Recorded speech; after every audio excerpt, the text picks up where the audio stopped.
Thank you for waiting. I finished checking your adventurer handbook. Here are your commission rewards. We have no other urgent commissions on the books at present. Thank you for all your hard work lately. Perhaps you two could consider taking a vacation. Amazing! Paimon never thought we'd end up having downtime and not cry. Things were pretty hectic when we first got here. Everywhere you looked, it was either the wild hunt causing chaos or the Fatui stirring up trouble. It felt like this whole region was one giant slime in a barrel, ready to go boom at any moment. Sure have. Things were looking pretty dicey, but in the end, we managed to turn it around. Whoa! Paimon just got deja vu! Oh, that's right.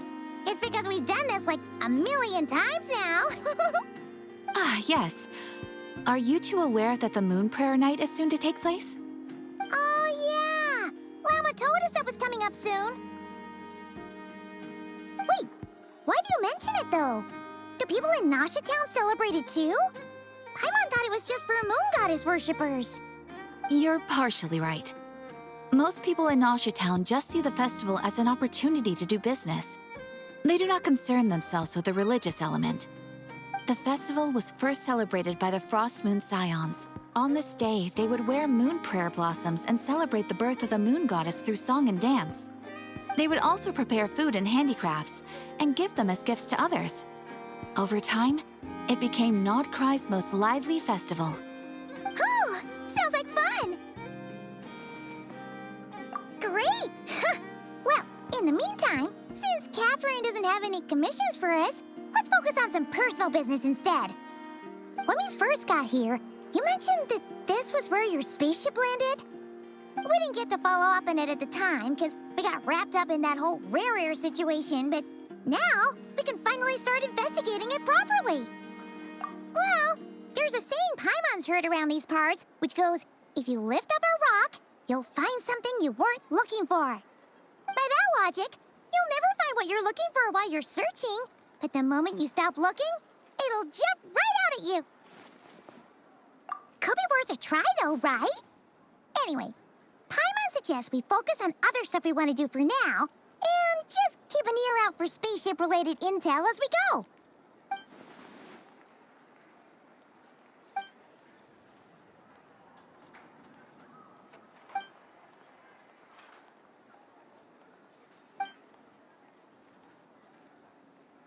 What's wrong?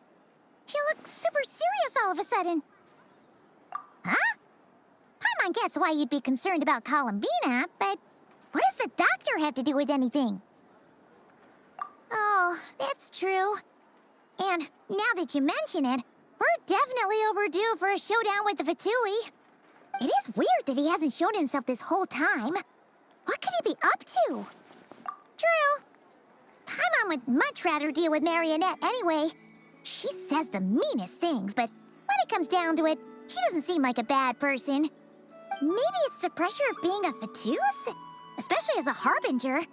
Does she feel like she's gotta act tough to keep up appearances or something? But then, every time we headed out with Rarier, she always wound up having to repair Polonia and her other robots. That's gotta sting.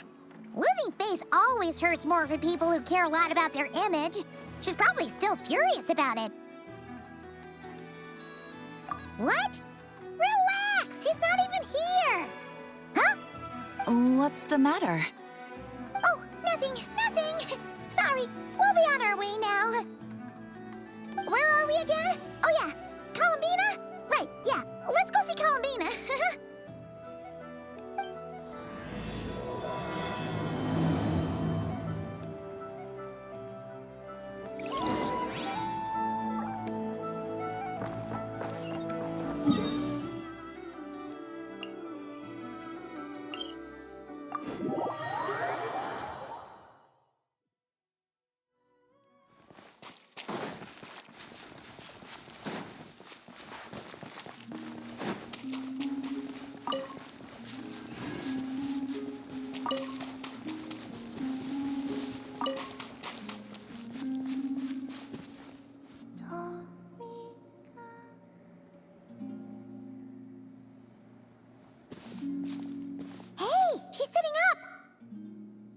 me sitting here a rare sight?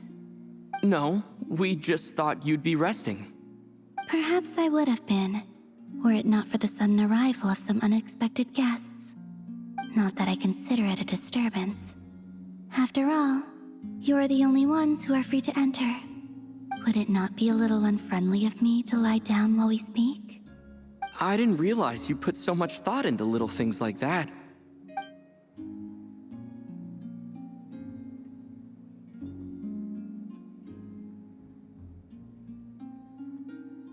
Only sometimes. There have been moments lately where I think about you and your companions. They are warm, mysterious, and cozy memories. Very few of my past memories are anything like that.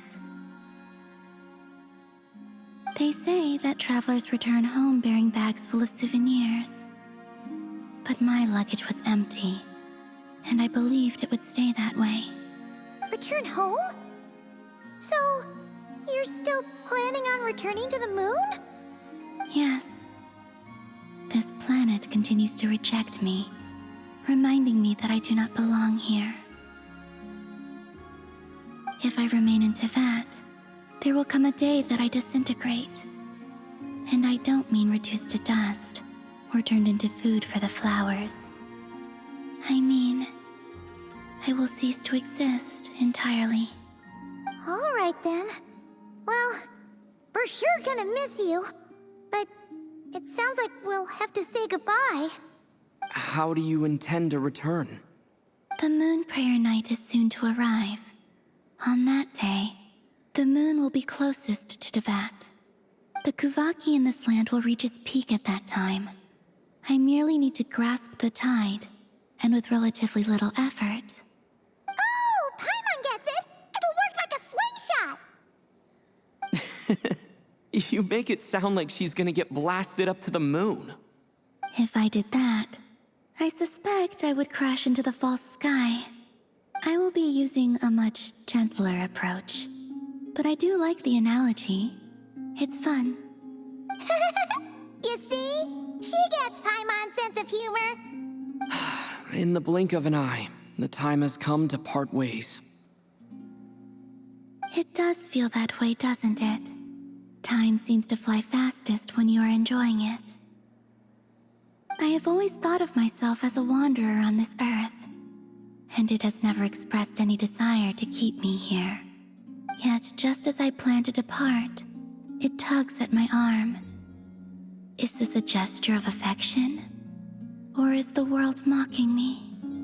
Oh. Were you hoping I can answer that? Yes. You are a traveler, so you must have a lot of experience in this area. Then, what I would say is, enjoy the moment. That's right! Don't overthink it! Happiness is happiness and joy is joy! The point is to enjoy it, not analyze it! I see. Then what I would say is, even though I am very tired right now, I am still happy. I can't tell from the tone of your voice. Oh, really? You don't think I sound happy? I'm just kidding. I could tell you were in a good mood today from the moment we saw you. Ah, a joke. Albeit not a funny one. Anyway, I assume you're here about you-know-what. Give me your hand. Actually, it's not that. There's something else we wanted to discuss with you. Oh, then, do you still want to give me your hand? Or not? Sure.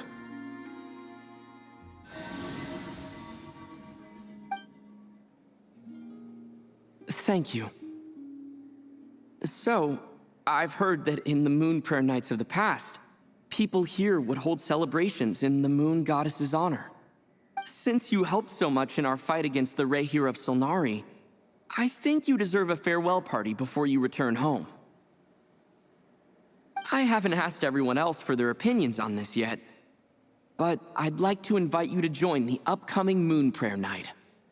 I've never joined a moon prayer night before. I'm not sure what I would even do. Oh, don't worry about that! We take care of everything. All you need to do is show up. Of course, there's no need to force it if you're not feeling strong enough. It's just, this kind of felt like a golden opportunity. But they call me Kutar, and the Fatui have an arrest warrant out for me. I shouldn't appear in public right now.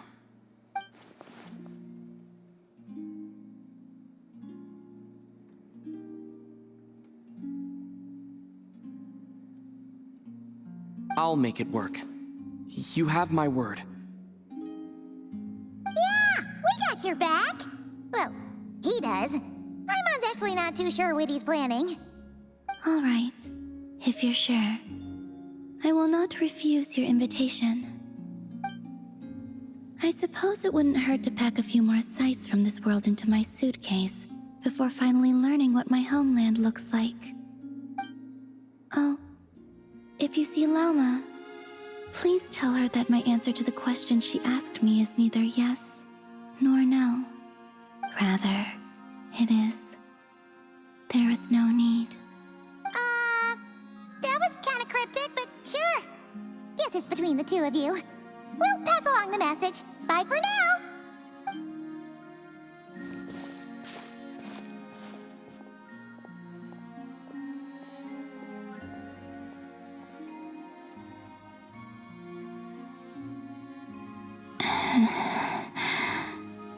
And also, I do not know.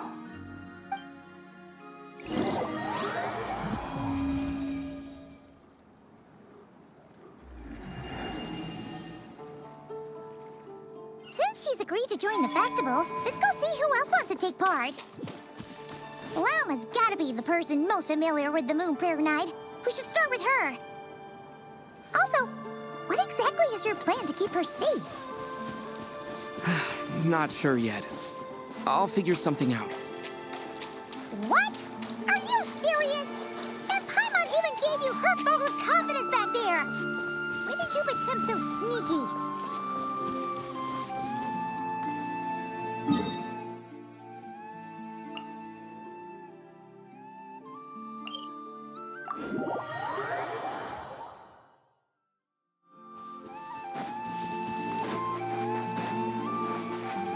Time to go.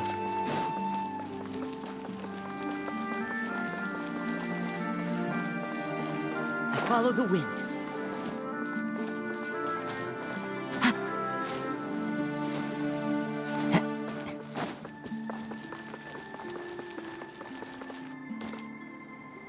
Hey, Lauma! It's us! Huh? Varka?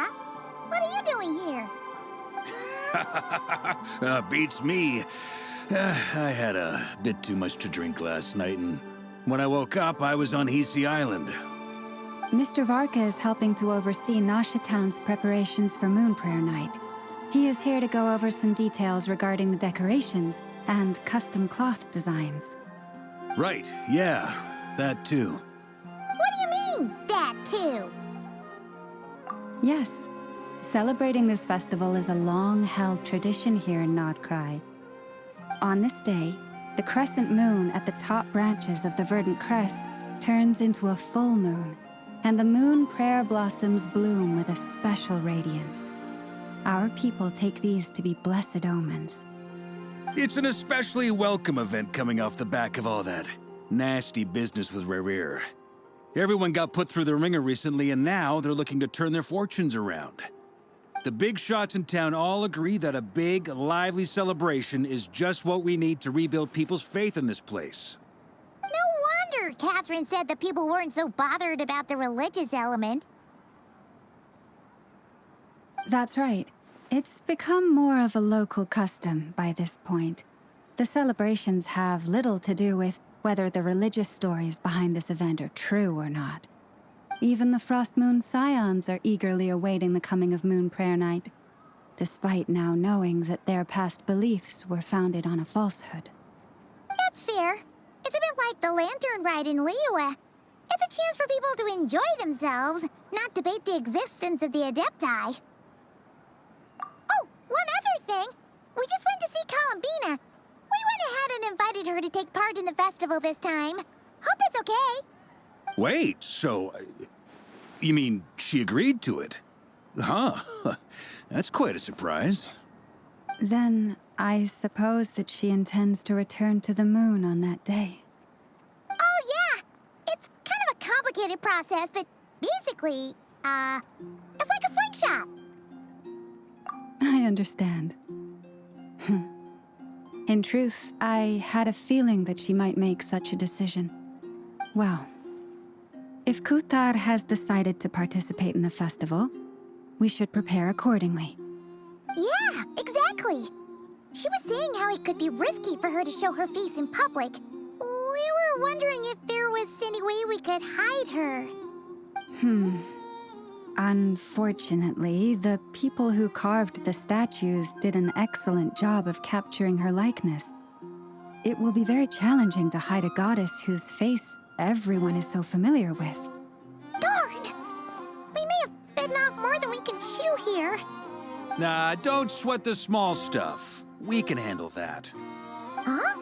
Are you saying you have a plan? Not as such, no, but the most important thing with a festival is to keep the mood light and your spirits up.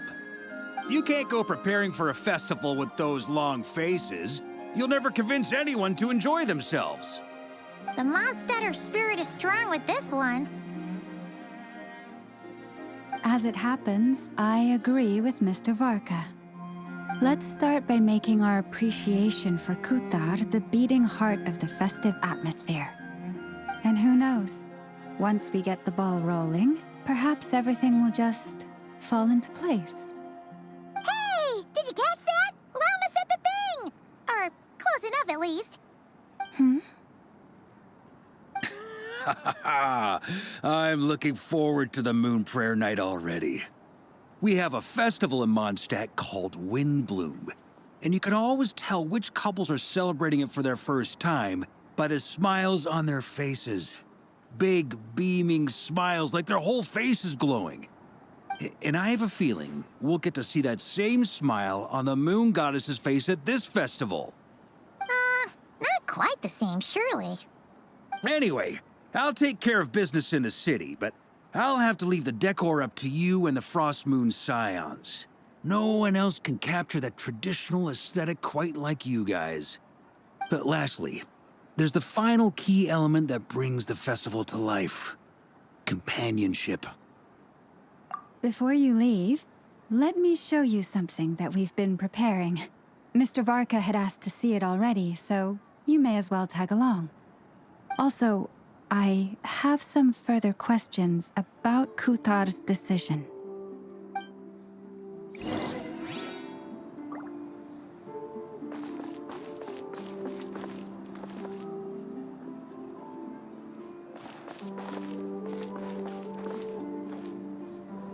Huh? What's this? They sure look like they're having fun. I believe so. Kuhenki seem very skilled at playing drums like these, although I'm not sure where they learned it from. Maybe it's an innate talent? In their eyes, they're probably just playing with toys.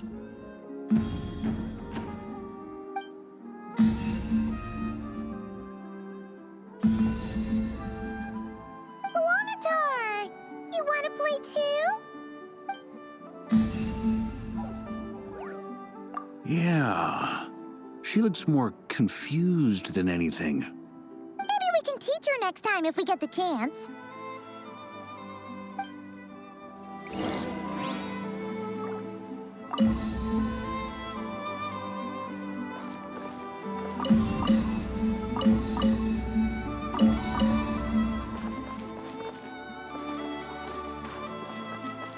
What are these floaty things?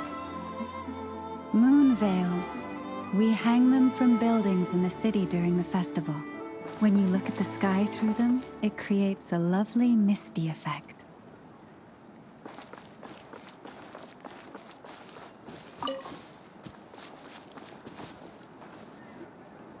Everyone seems hard at work.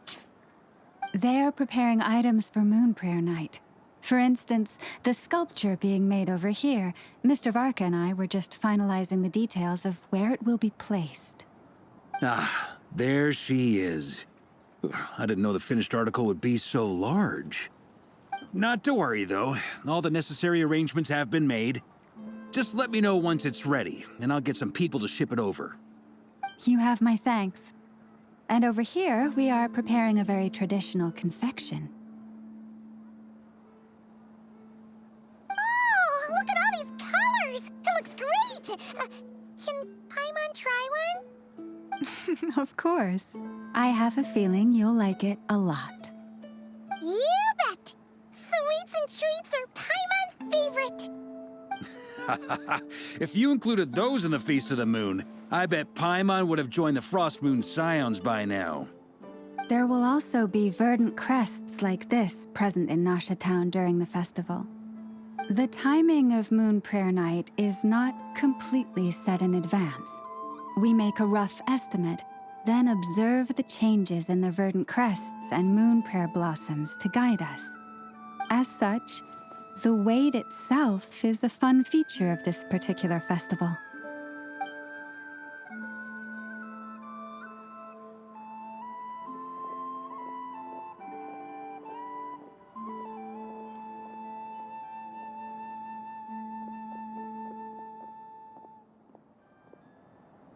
Let's talk here. To tell the truth, I am very surprised to hear that Kutar is willing to participate in the festival. I once asked her if she'd be willing to stay with the Frost Moon Scions. I could introduce her to everyone, and we could be a family to one another. She did not answer, but she has not appeared here since. I took this to mean her answer was no. But if that were the case, she would not have accepted this invitation. Ah. I see. Maybe she is right. Maybe the Frost Moon Scions of today no longer need a moon goddess. But my wish was not for her to come here and be worshipped as a deity. I simply wanted to offer her a place to stay. I'm sure she believes that showing herself here might invite Fatui intervention, and as such, she does not wish to cause us trouble. But what really pains me about all this is that this is her birthplace. She ought to belong here, yet no one has been able to grant her shelter. I think I'm qualified to weigh in here. When someone's about to depart on a long trip, what they need is blessings, not burdens. We should wish her the best, not make the journey harder than it already is. Anyway, she's agreed to attend, hasn't she?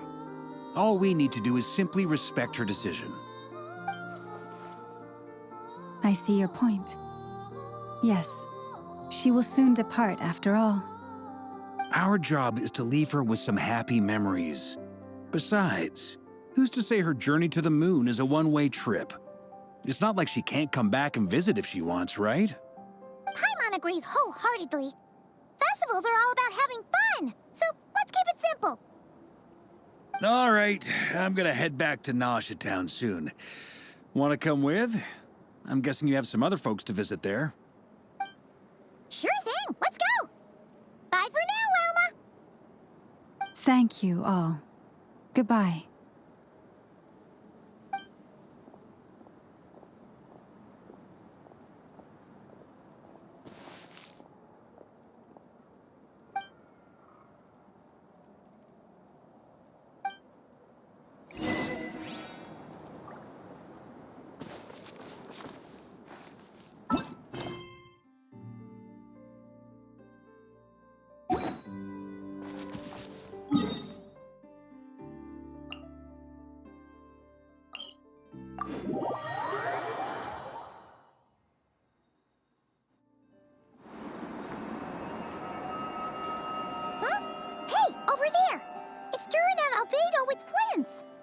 What could they be chatting about?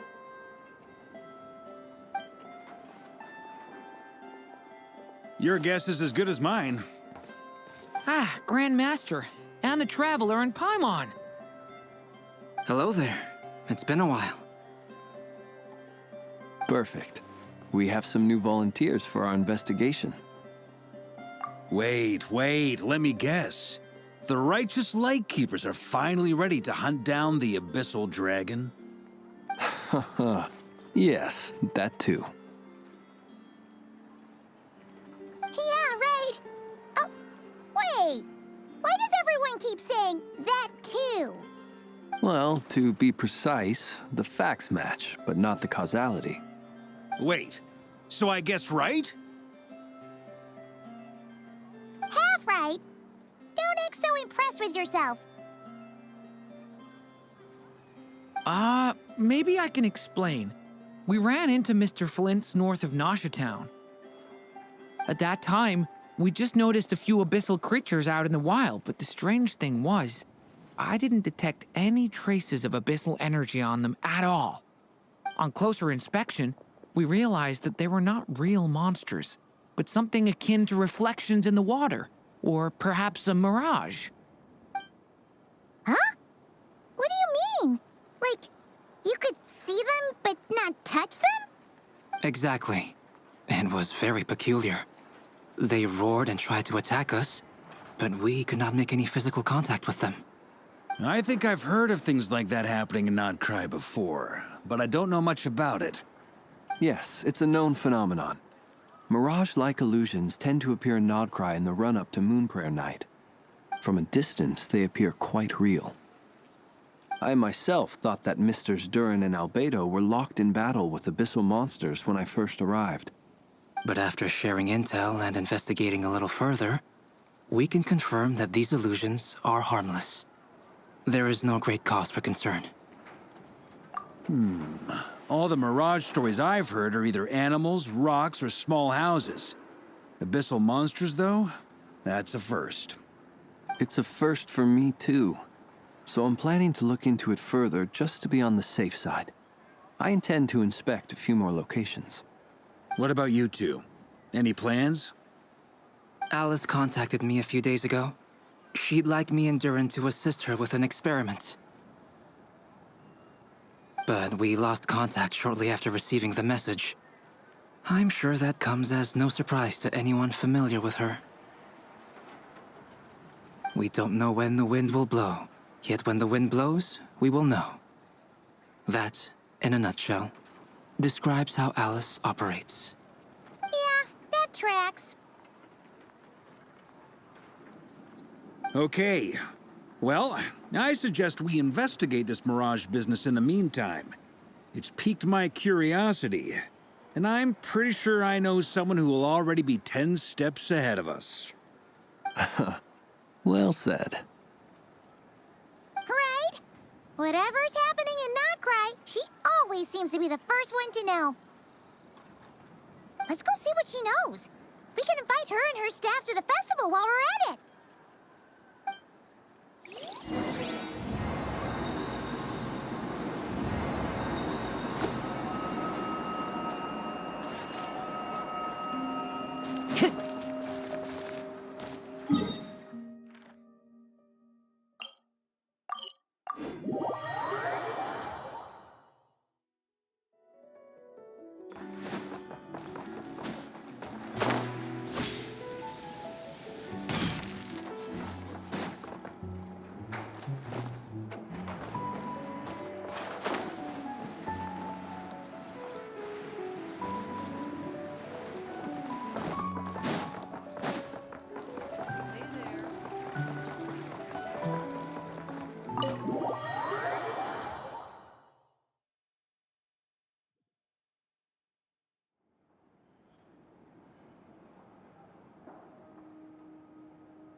You're right, I have noticed. There's certainly something a little fishy about this situation. Only a little, though. Records indicate that this phenomenon can occur in the days before and following Moonprayer Night. That said, it has always been a rare sight in the past. The odds of encountering these phantoms are similar to looking up in the night sky, happening to see a shooting star, and managing to make a wish before it disappears. But this time, either everyone's getting lucky, or they're appearing far more frequently than usual. Yehoda's out gathering intel as we speak. In the meantime, let me check off some points of interest.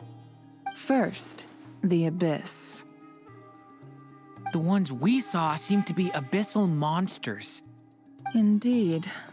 But we have identified one location where many more of them have made an appearance. And not just monsters, but human phantoms, too. Given the scale and nature of the phantoms, it's almost as if someone's last memories are coming to life. Or perhaps the memories of multiple people. Oh. So you mean the phantom monsters are hunting down the phantom humans? Exactly. The phantoms can interact with each other, but we have no means of intervening. In addition, some of the human phantoms would seem to be from the very distant past. This is clear both from the clothing they wear and the stories they tell. They claim to be from Hyperborea, a name which I've heard from Lauma before. If this is true, it means they must be from 6,000 years ago. Did Paimon hear that right? 6,000 years? It sounds like this merits further exploration. That'd be a big help. I'll leave it with you, Albedo.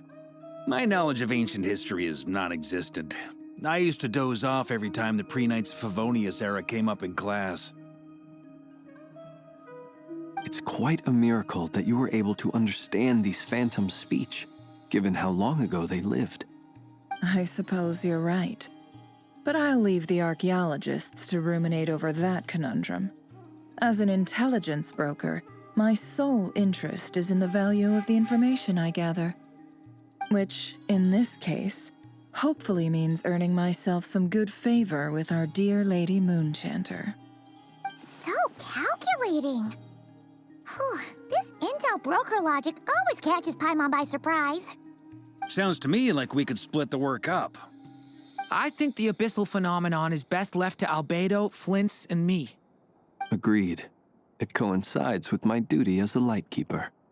For my part, I'd like to understand the Abyss better. Even a little knowledge would go a long way.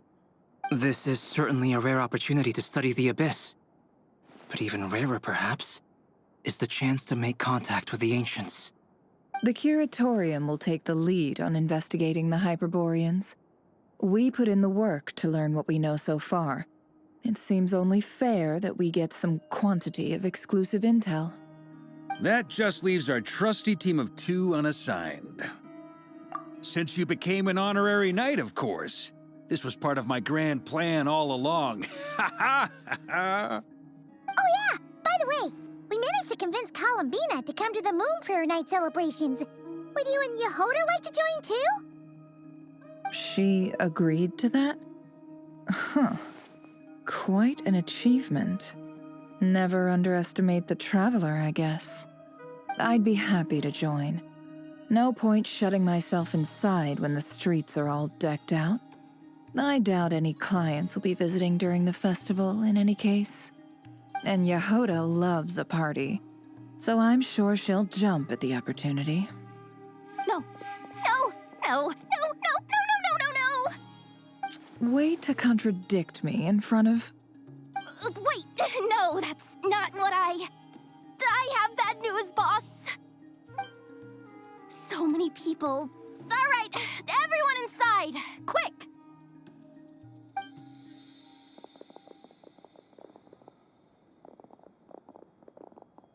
This is gonna sound crazy, but hear me out. I saw one of those phantoms at Star Sand Shoal, and it was some sort of flying ship. Like a spaceship? That's gotta be the one you came to Tibet in. You said you saw the same thing through the moon marrow, right? Huh? You already know about it? Ugh, I thought I was gonna blow people's minds. Turns out I'm the last to find out. Wait, back up. You came here in a spaceship? Now my mind is blown! What's it like on the inside? Was it like flying through space? I want to know everything! Yep, exactly. Huge discovery. You're the best. Second best intel broker in the world. After your boss, of course. Wow. Really? Well, I don't know if I'm all that, but... I guess that decides where we're heading next.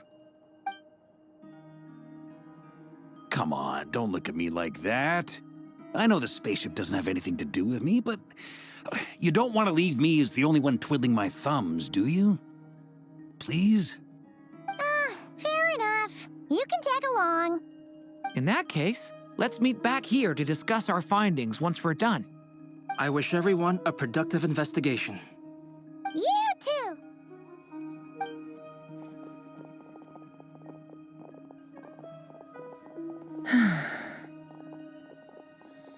What's up, boss?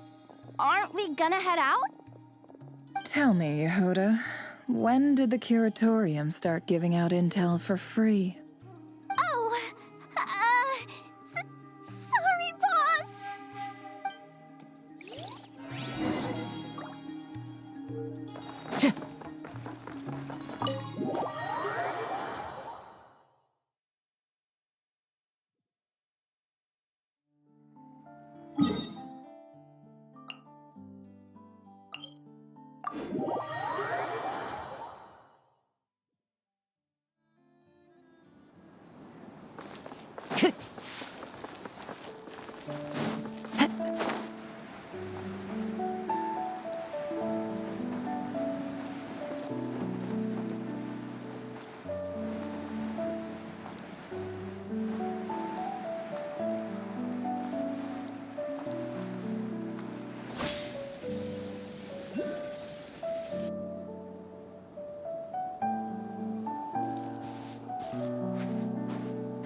Well, what do you know? Yehuda was right on the money. This Phantom really is your spaceship.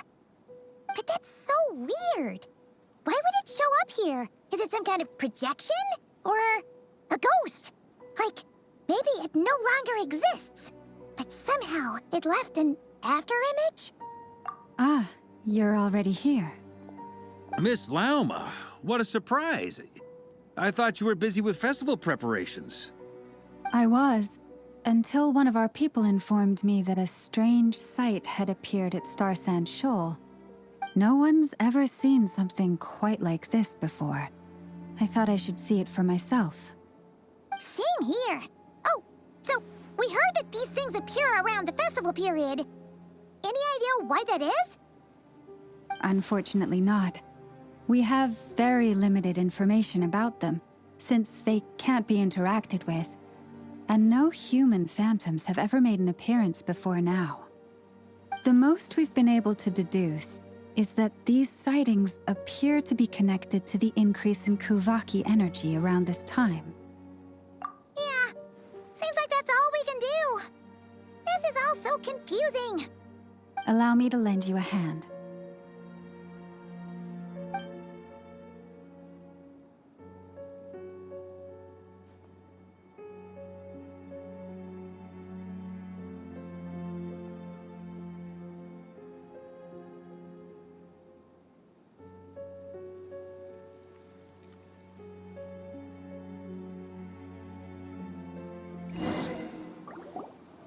Everyone, our friend here should be able to provide us with some information. Is that a phantom rhymehorn deer? I've heard about how the Frost Moon Scions live in harmony with the animals and can even communicate with them. That's coming in handy now, for sure. Okay. Yes, I understand.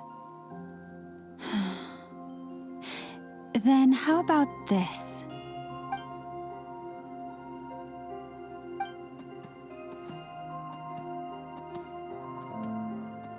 Oh, it's leaving. It appears to share our curiosity about this giant spaceship, so I asked it if it wouldn't mind investigating along with some friends.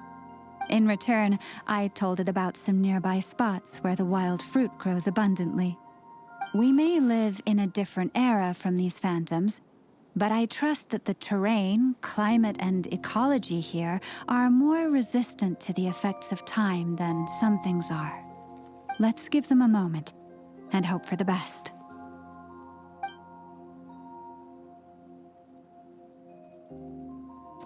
All back together? Must have been a lot of fruit. Indeed. Now let me ask them some questions.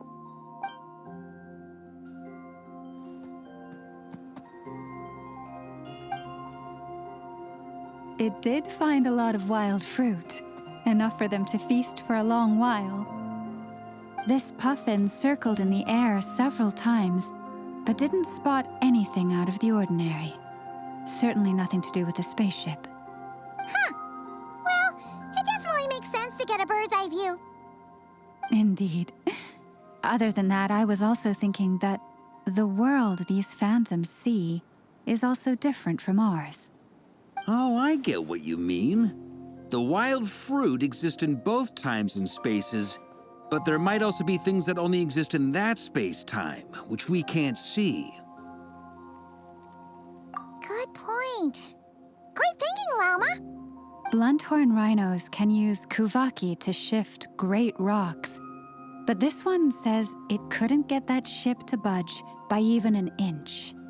The sniffer mole tried too, but despite being a skilled digger, it could not get through. They say that the spaceship looks robust and undamaged. It seems completely impervious to any and all attacks. Whatever lies within is well defended from harm. So, just like us humans, there was nothing they could do about this spaceship either. Yes, still, they deserve our thanks. We are grateful for all your efforts, dear friends. Now go, and enjoy your feast. I've noticed some other human phantoms gathered nearby. Come on, let's go talk to them.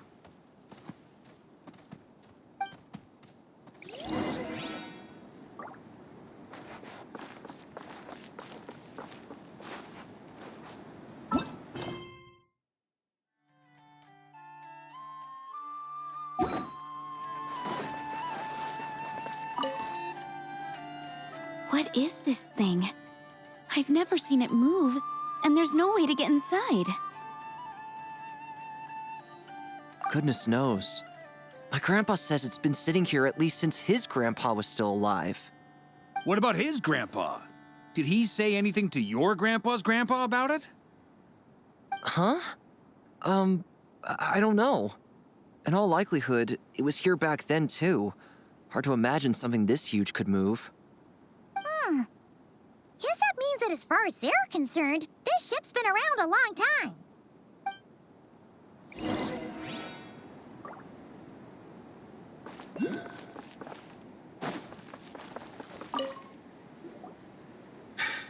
Come on, brothers. If we can get even a small chunk off of this thing, it's gotta be worth a fortune. Today is the day we strike it rich. Huh? You mean Paimon? Yes, brother, I shall join you. Let's make our fortune. We should go with them. What the? This thing is crazy tough. I can't even scratch it. What's it made of? Sorry, brother. Looks like we'll have to seek our fortunes elsewhere. Enjoying yourself? I was just seeing if I could influence this phantom's perception by playing. But nope, no dice.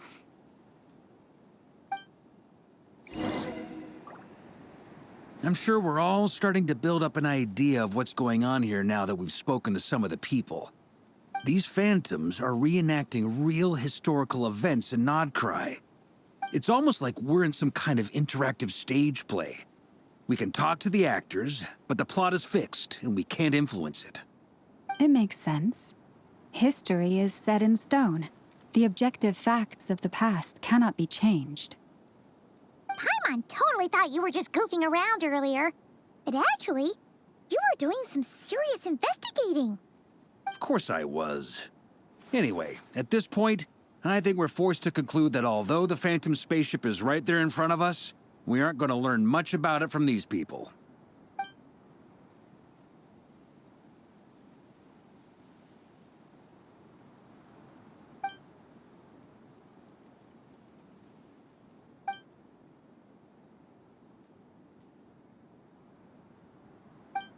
Don't be discouraged.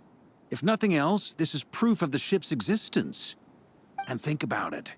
So many people tried to hack their way inside, but no one could get the door open. It's made of very tough material. To me, that says that we'll either find the ship itself or the story behind it. It's just a matter of time. Huh.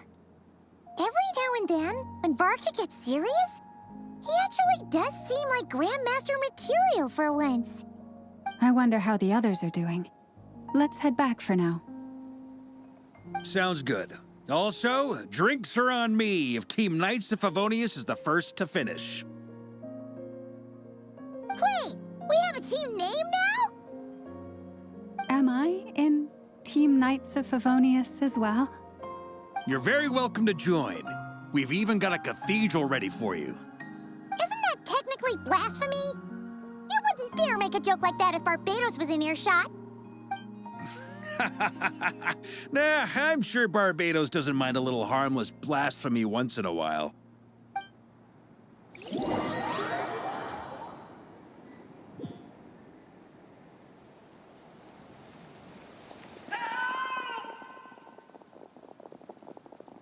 Oh, no! Get away! Oh.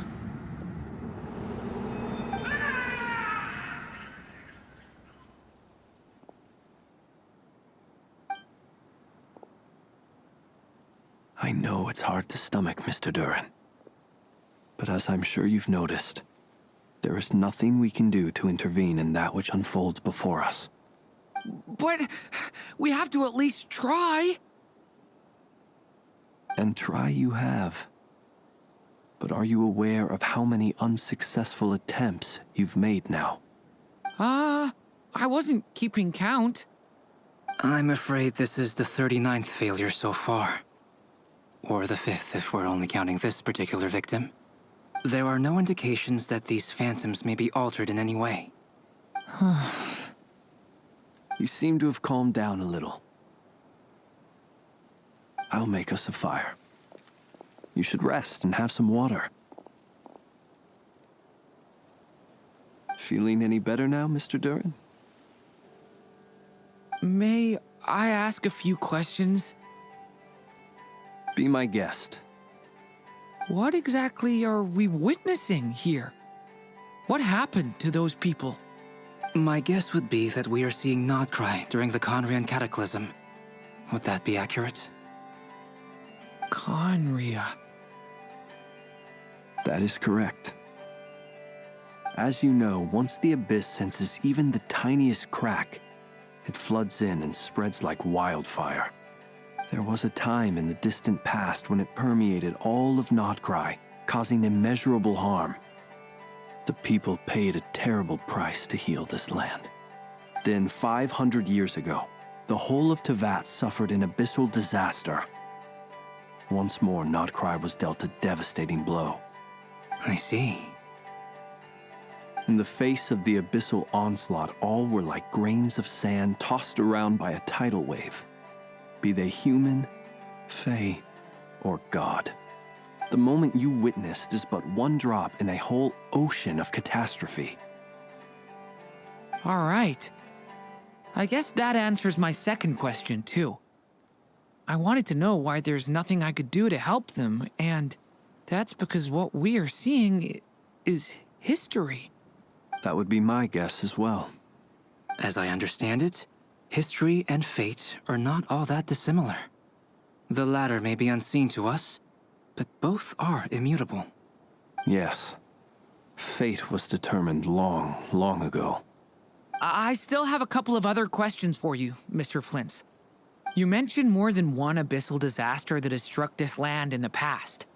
How can you be sure that what we're seeing is from the Conrian incident? And also, how are you able to stay so calm when you're talking about these events? From everything I know about you, you're not cold or ruthless, and you're not indifferent to the suffering of others. Alas, I am forced to show my age. I must be 600 or 700 years old by human measure. Wait, so you... One is not easily moved by history when one has witnessed the truth firsthand. I'm sorry. You needn't apologize. Your passion is a good thing to have. Treasure it, because someday you may find it in terribly short supply. Now, at the risk of offending you, I have a question in return. Your curiosity toward the Abyss, is it born from hatred or because you sense its call? I only ask because I kept a fragment of Rerear's body in my lantern for a short time. Specifically, his heart. So I know what a burden it can be to carry the Abyss with you. And I hear its power growling from somewhere within you. In my eyes, your mere existence is a miracle. My honest answer is... I don't know. I don't think I have the confidence to say for certain.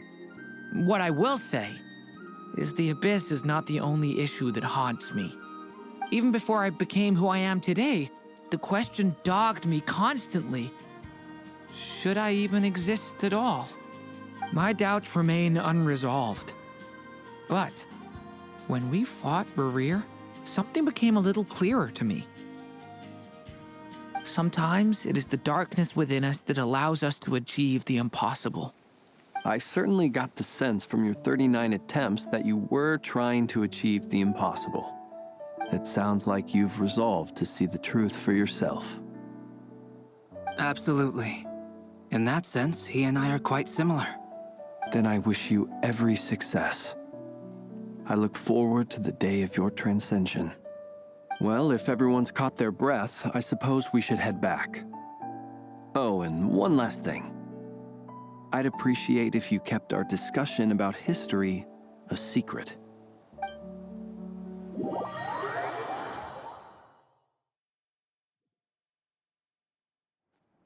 Incredibly, our separate investigations led us all to the same conclusion. Hooray for consensus! Yeah, but we barely learned anything, though. I totally thought this would be the mother lode.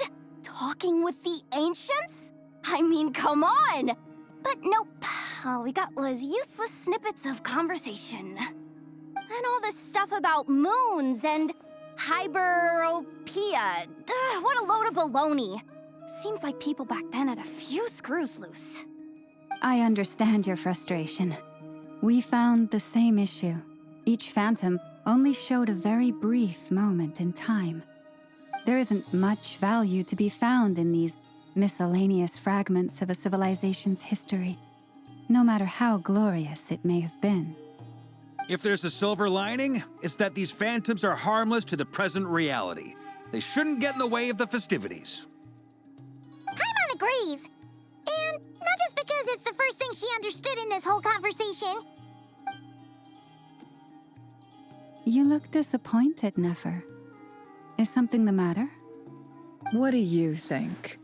We all worked our tails off, but the only one to gain anything from it was you, Lady Moonjanter. Well, please do share the Hyperborean records with me. I will gladly inscribe them in our people's documents. Oh, duh! Yeah! That was it! Hyperborea! Hyperborea. I'm serious. Only an expert in the Frostmoon Scions and their history can turn these records into valuable research material.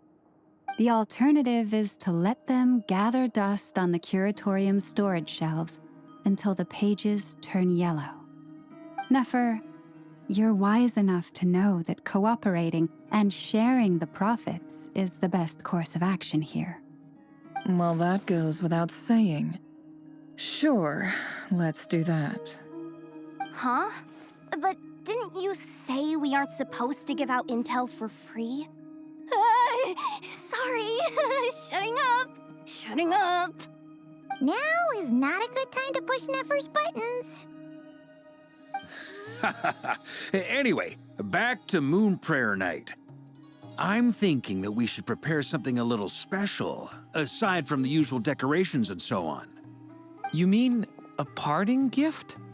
Can't go wrong with food. Although, does food go bad on the moon? Perhaps a lantern would be a better choice. It might be dark up there. It could prove difficult to light a lantern on the moon. Magical stones might serve that purpose better. What about a clockwork mecha model from Fontaine? I've got a whole bunch at home. I use them for fighting practice in my free time. None of these sound like things she would be even remotely interested in. But we don't interact with her enough to know what she likes. Yeah. It would really save us the guesswork if someone could find out what she's into. Wait, what the? Traveler? They're all looking at you.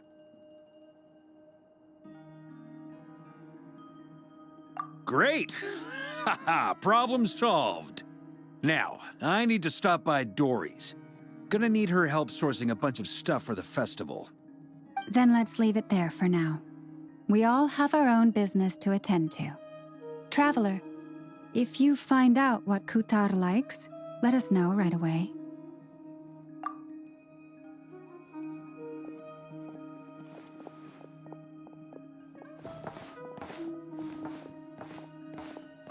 Is something the matter? I'm fine. It's just... I'm still feeling a little rattled after witnessing the horrors of the Abyss. But it's okay. This is something I have to work through. I'll be all right. Thanks for your concern. Well, don't put too much pressure on yourself. If you ever feel like something's wrong, physically or mentally, we're here to talk. Come on. Stop treating me like a kid.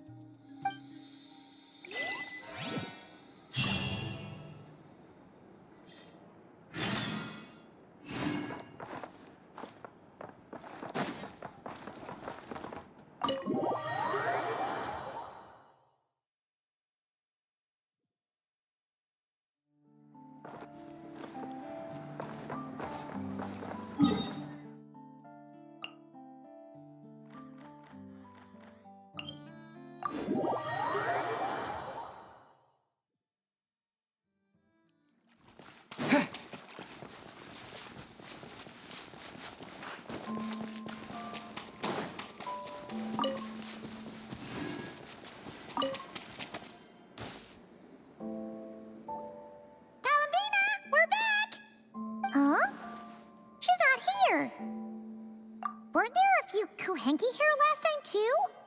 Where did they all go? Walkies? For Kuhenki? You're not pets, you know. Oh, well. Looks like we just came at a bad time. Let's try again tomorrow. There's still a few days until Moon Prayer Night, so we're in no rush. Besides, she needs time to rest anyway.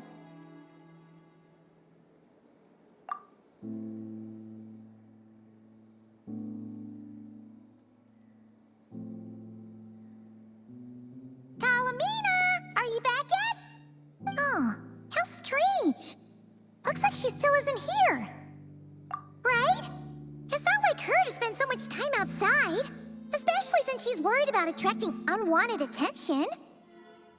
What about Luonatar? Luonatar, you there? Hey! Do you know where columbina went? Sorry, didn't understand. But if you know where she is, could you take us to her? Yeah, that's even stranger. What about him? Oh, that's not good news. They change color when Columbina gets weaker, right? And they look super pale right now. Good idea. She might know what's happening.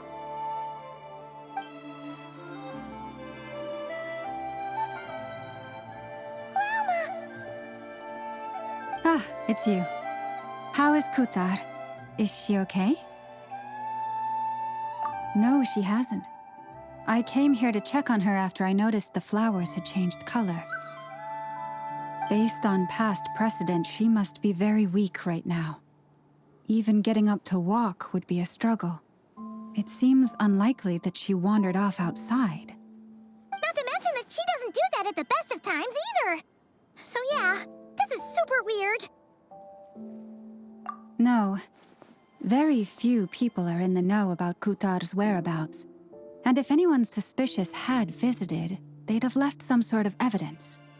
Come on, let's go to Nasha Town. If anyone has seen her, someone there will know about it. It's Notcry's information hub after all. Makes sense. Let's go!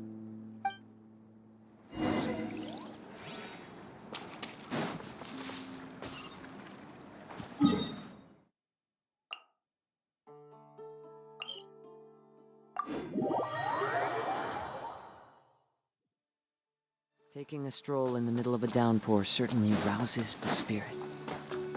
But it's best to dry your clothes as soon as possible after the rain stops.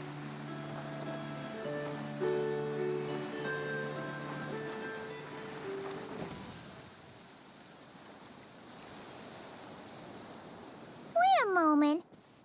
Is it just Paimon, or is this stall kind of suspicious?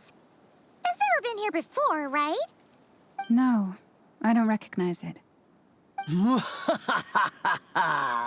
Alas, your free and easy adventure time is over. Now, prepare to face the final boss of Nodcry. Whoa! Where'd that voice come from?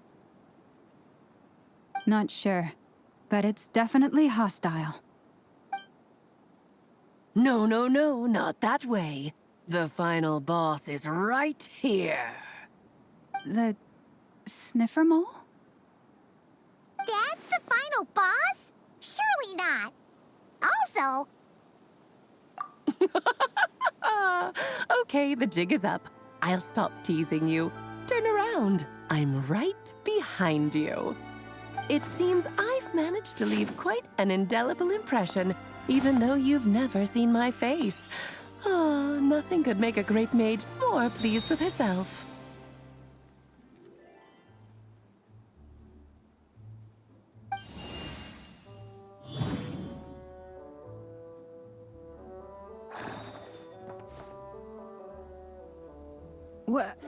What is going on? I've heard that all the big shots in Teyvat have long, wordy titles that stun people speechless when they make their entrance. Unfortunately, none of them are affiliated with the Hexenzirkel, and we ourselves keep a very low profile. The notorious name-dropping doesn't quite work for us.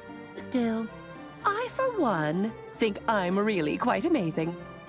So that didn't stop me from coming up with a title anyway. Alice! It's really you this time? Not a lantern or a Dodoko, but Alice in the flesh? Oh, that's right. So, what do you think? How does it feel to finally meet me? You look like... What is that supposed to mean, I'm the mother of Klee, Teyvat's #1 cutie. How old could I possibly be? So she's a friend of yours? Kind of. This is actually the first time we've seen her in person. I see.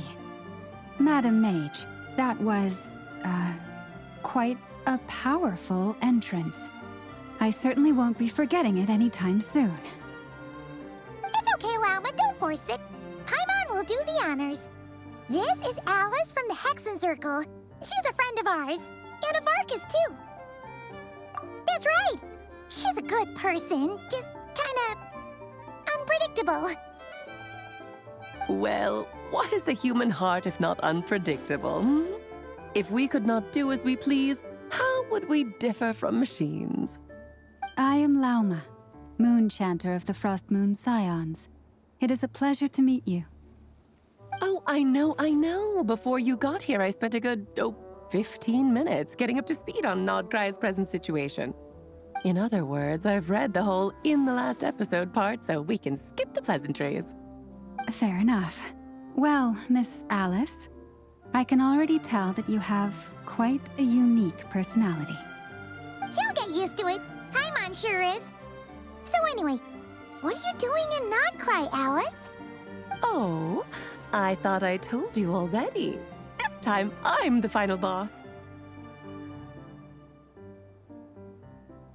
And what a formidable foe I shall be. Powerful, confident, decisive, and good luck finding my weak spot. You will never succeed. Oh, drat! My one weakness, and you found it in an instant. Fate has been dealt a devastating blow. Thus falls the great Dodo King. Why are you playing along with this nonsense? For funsies, of course. What's wrong, Paimon? Are you disappointed in me? Am I a gigantic letdown? No, it's just... You seem like a busy lady. And this is the one time you've shown up in person. Paimon figured it would be for something more high stakes than just goofing around. You're quite right. I'm here in Notcry because something big happened. Something big enough it caught the attention of the Hexen Circle. It concerns the 3 moons, Tevat's borders, and of course, the moon goddess you are currently searching for. Kind of. Why don't we discuss this over a pot of tea? My main reason for coming on this trip to Tevat was, of course, to have some fun. But I do technically have a job to do as well, namely, maintaining the stability of Tevat's borders. I'll skip over the complicated parts, but to sum it up, abyssal energies are all that lie beyond Tevat's border. We'd find ourselves in a real pickle if they ever made it through. And the phantoms you've been seeing are a sign that the border has been disturbed. No wonder they tend to show up around Moon Prayer Night. Is it because the real moon is now so close to us that its power can cross the border? In part, but only a negligible amount passes through. Just enough to influence the verdant crests and so on. And as you've noticed, there has been an unprecedented number of phantoms appearing this year. The influence of the moon beyond the border cannot explain this. No, there is another far greater factor at play. The trilunar syzygy. A trilunar syzygy. Eons ago, before the heavenly principles came to Tevat, it was the then 3 moon goddesses who controlled the laws of this world. Oh, that's exactly it! The 3 goddesses split these powers amongst themselves, promising never to consolidate them into one singular body. This was meant to keep the world stable. But, fast-forwarding to the present, the eternal moon's marrow is with you, while the iridescent moon's marrow, which should never have appeared in this world, has been retrieved. Add that to the presence of a moon goddess in the flesh and... the power of all 3 moons is gathered here in Notcry. There hasn't been an event like this since the War of Funerary Flame. And it's having a noticeable effect on Tevat's borders. Because I wish to give my darling daughter a peaceful, sunny environment to grow up in. Is that a good enough reason? Kinda sounds like you're dodging the question, but it does make sense. Well, that's one reason anyway, and the most important one. The others are a little complicated to explain. For instance, cleaning up after dearest Miss R. Albedo could tell you more about that if you're curious, but right now, I have a more important question to ask you. Why are you collecting the moon marrows? I see. Nicole told me about that legend once. Nicole? You mean Mage Anne? Oh, so you remember. Yes, of course. That was a story about fate, her area of expertise. But back to the story of our dear moon goddess. I'm afraid her intended method of returning to the moon is unlikely to work anymore. What does that mean? She may be missing, but she hasn't gone anywhere. She has disappeared.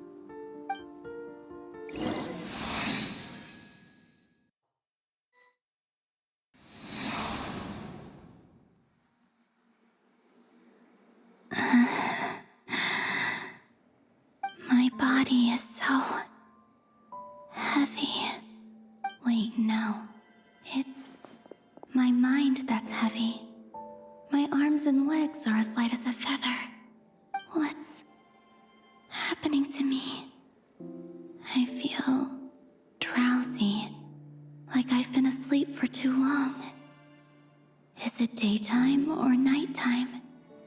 Is the moon out? I think I'll go for a walk.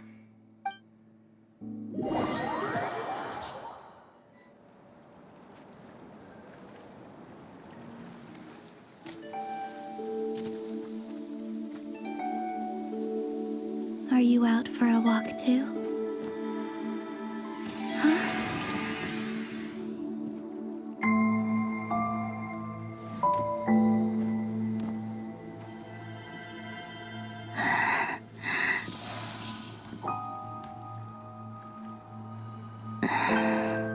The day has come at last.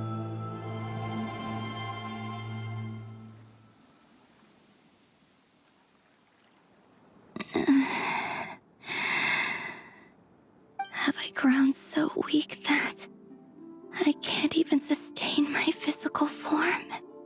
But Moon Prayer Night is nearly here. I was so close to returning home. Death is near. Is this how it ends for me? Will I return to the moon after I disappear? Or... I don't want it to end like this. So far, at least, I still exist. Even if not physically, I can still feel. But as my power wanes, I'm sure that too will fade. I suppose I might take one final look at this world. The world where I was born.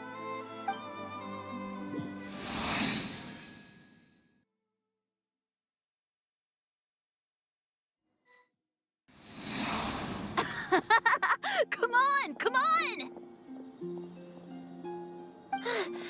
Wait for me! The Frost Moon Enclave. How much it has changed since I was born. These decorations, they're so heavy. It's times like this when you kind of wish men could be priestesses and acolytes. How fascinating. I've never had the chance to be privy to people's private lives in this way. In the past, people would get so solemn and serious the moment I showed my face. Like they were frozen stiff. Karina, Lametti, it's time to eat. Coming! I want to watch them a little longer.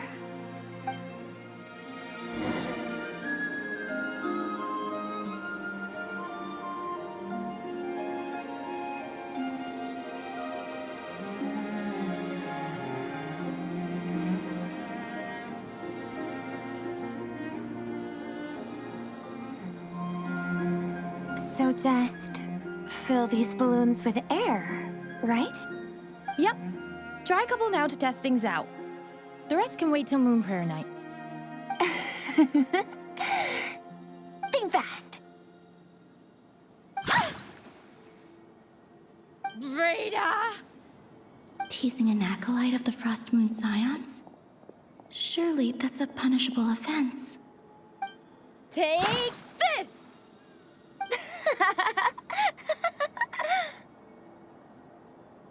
Huh? All right, enough horsing around. Lady Lauma gave us a task. We should get back to it. The task is just to check that the balloons don't leak, right? Doesn't matter if we fill them with air or water. Yeah. Okay, you got me there. And you got me there. But still, we can't use all the balloons before the festival even starts. We won't use all of them.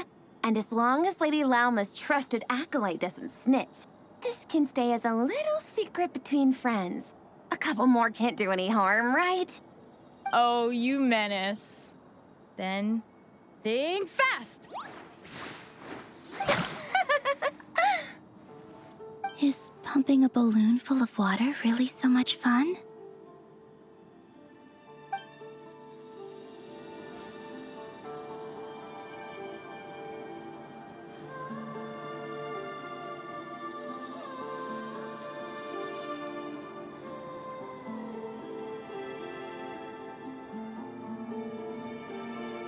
I'm sure you're both tired from playing all day. Come on, eat up.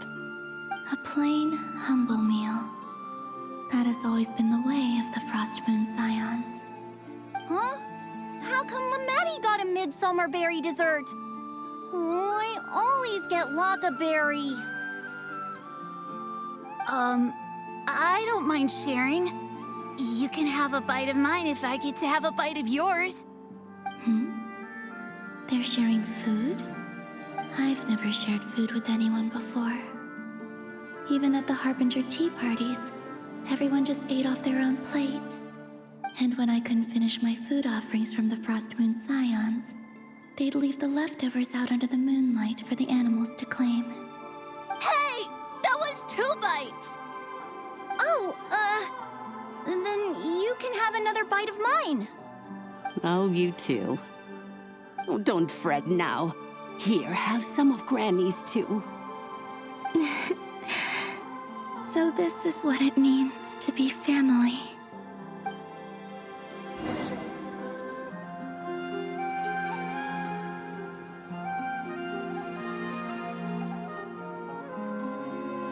I'm seeing so much that I'd never usually get to see.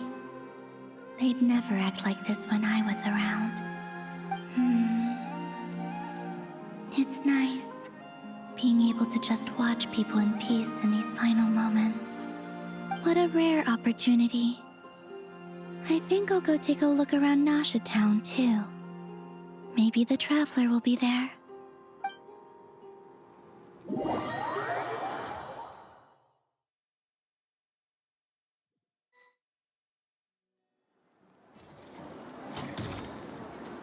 After the War of Funerary Flame, the Moon Goddesses were no longer recognized by Teyvat. They lost the whole foundation for their existence. That's why the Moon Goddess's strength is fading. She cannot withstand the world's rejection of her. To be more pedantic about it, the Moon Goddesses did something to offend the heavenly principles, and that's why they were ousted. Something of a recurring theme in Teyvat's history. Theoretically, speaking so candidly should put me in their crosshairs too, but they can't tell me what to do. I'll say whatever I want. Anywho, the Moon Marrow energies were but a drop in the bucket for her, and that battle against the Ray Hair of Solnari only weakened her further. Fortunately, it happened close enough to Moon Prayer Night when the Kuvaki concentration here is high. That's the only reason she managed to survive this long. What do you mean, fortunately? You said she disappeared. We're too late. Ugh, what a headache. I thought this was all common knowledge. I guess I have some more explaining to do.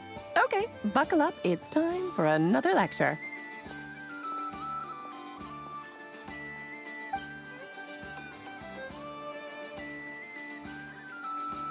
Now, I said earlier that the Moon Goddesses lost the foundation for their existence. The reason for that has to do with the natural order. Basically, the rationale for their existence in Teyvat was lost. The same logic applies to the present Moon Goddess, too. Consider her existence so far. Her comrades in the Fatui called her Damselette. And she was worshipped as Kutar by the Frost Moon Scions. But these connections have now been severed, whether by her hand or yours. So, the rationale that once sustained her existence is now gone. Wait, we did that to her? Oh, well, strictly speaking, yes. But let's not start pointing fingers, shall we? I'll only end up as the big bad villain, and that's not the kind of final boss I want to be. Of course I do. I'm only the greatest mage in the whole entire world. Now, if you wish to find your Moon Goddess, there are 2 problems we need to solve. Firstly, we'll need to strengthen the connection between her and Teyvat, at least enough to sustain her until Moon Prayer Night. Strengthen her connection? But does that mean I'll have to rally all the Frost Moon faithful behind this? I'm afraid a bygone faith and a former home won't be of any help to her now. Do you know her name? Her name? Oh, yes. Names are very important things. A name is a fundamental concept that anchors one's entire existence. Then your first job is to find it. As a moon goddess, I'm sure she must have a name she identifies with. Neither Columbina nor Kutar is her true name, and she's never really accepted either of them. So, finding out her real name is enough to sustain her existence? Yes, I know it sounds like a small step, but every journey begins that way. So for now, that's all we need to focus on. The second problem is with her plan to use the moon marrows to return to the moon. Unfortunately, piercing through the false sky will take an enormous amount of power. Given her current condition, she won't be able to provide anywhere near enough power, even if she recovers her physical form. But no need to fret. Nicole's the expert in this field, and I'm sure she'll figure something out. Wait, Mage N is going to help us out too? That means we've got 2 Hexacircle mages on the case. This is turning into a pretty big deal. Actually, this is more of a side quest for me. Like you said, I'm a busy lady, so I can't stay for too long. I'll have to return to Tevet's border soon. That's the upside you get for looking out for my little Klee. Hopefully that will incentivize you to carry on keeping her company in the future. Anyway, jokes aside, you'd better get moving. It will take quite a miracle for the moon goddess's consciousness to hold out till moon prayer night. Oh, I suppose I might as well tell you where Nicole is before I leave. Off you go now. Time to meet your new friend. Oh, yes, and a little suggestion. Don't forget to mind your heads. What? I wonder how Durin's doing. I should really go see him before I head back. You really are super busy. I most certainly am. There's so many children I have to keep tabs on just in Mondstadt. Durin, Albedo, Venti, Varka. Klee didn't make the list, huh? Of course not. Klee is my pride and joy. I have no qualms about her, because she's the best child in the whole wide world. Yep. Klee's a little angel. I'm glad you agree. Well, all the best. See you when I see you.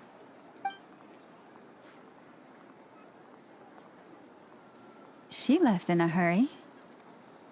Yeah, she didn't pack up her stall. Should we handle it for her? I must say, I'm now very curious about her daughter. Klee, wasn't it? What's she like? That's a long story. Come on, we'll fill you in as we go.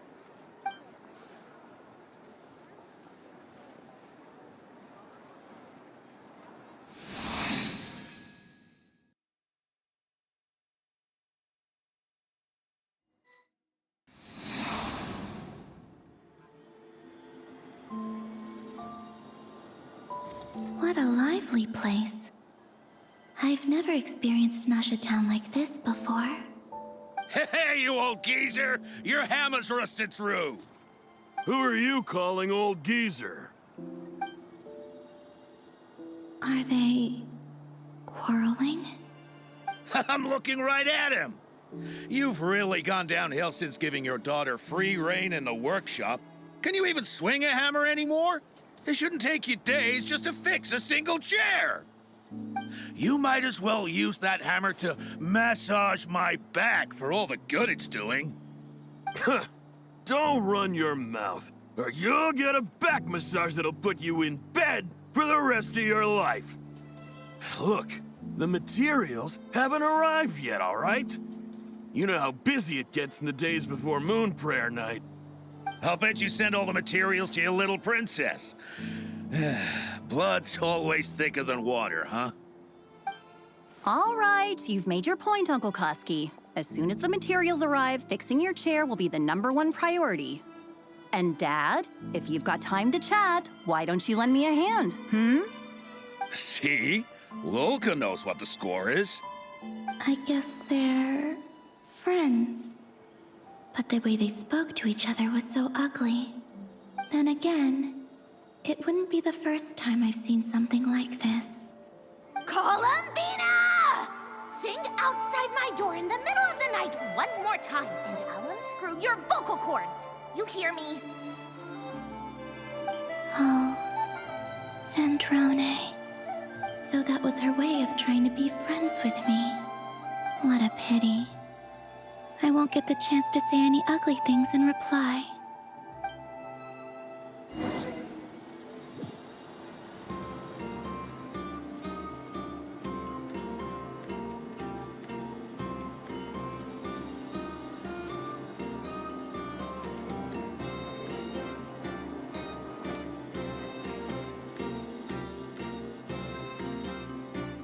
Hey, have you decided what to give her for Moon Prayer Night? I sure have. She's gonna get the surprise of her life when she's least expecting it. Then I'll whip out the ring and pop the question. The surprise of her life. What a fun turn of phrase. Cool, I get the picture. You can spare me the gushy details. Ooh, looks like we have a customer. Hello there, ma'am. Would you like some Moon Prayer Night candy? Huh? Is he talking to me? Can he see me? Here you go.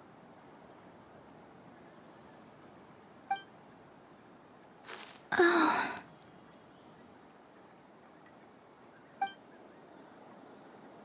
Come back anytime. Right. Now, where were we? I don't know why, but I still held out hope.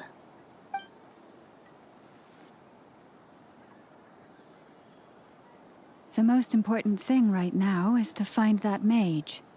This name thing seems super important too, but where do we even start looking? I'd better go pay the Fatui a visit.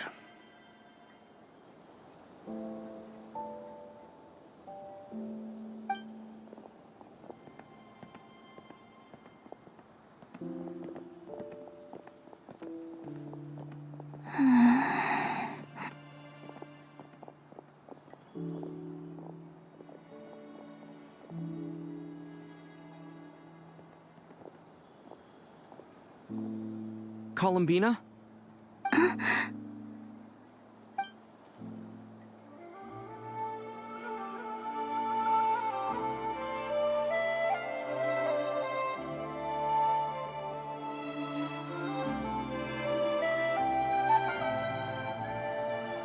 Traveler? Let's go! This is no time to be spacing out!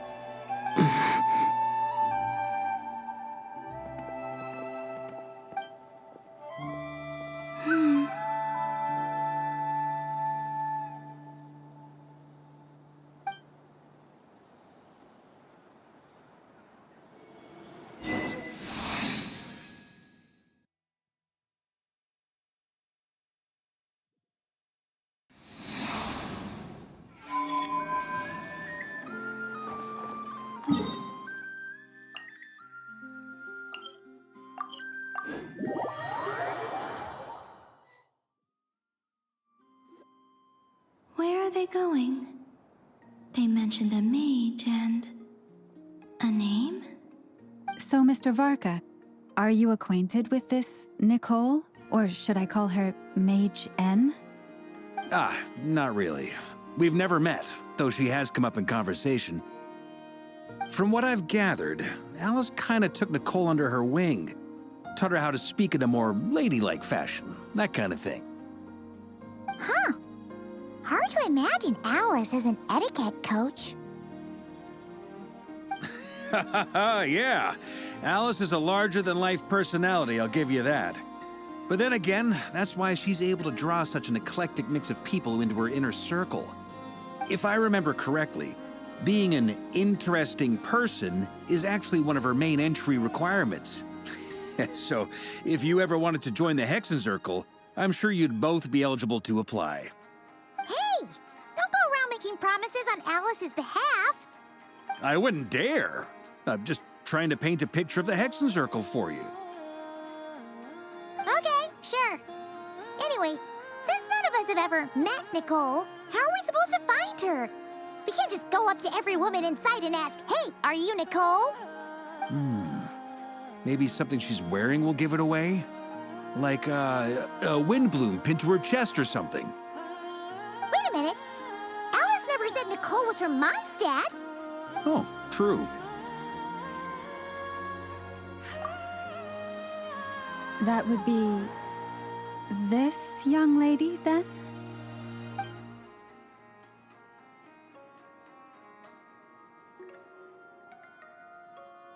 Hey there! Sorry to disturb you, but are you Miss Nicole? Varka, Knight of Boreas of the Knights of Favonius. Alice might have mentioned me before. Mm-mm. Ah! Have we got the wrong person? Sorry. Well, this is awkward. When I shook my head, I meant, no, Alice hasn't mentioned you before. Huh? Where is this voice coming from? My apologies. For certain reasons, I am unable to speak. This is the only way I can communicate with you. It might take some getting used to, but I hope you can understand. Hey, it's fine. I'm more shocked by the fact that Alice never speaks about me. As for you two, we have crossed paths twice before, but it is nonetheless a pleasure to finally meet you.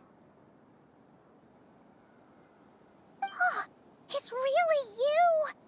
Thanks for all your guidance in the past! You're quite welcome. This time, things are different. We have reached the unwritten pages of the story. You might say that we stand at the crossroads of fate.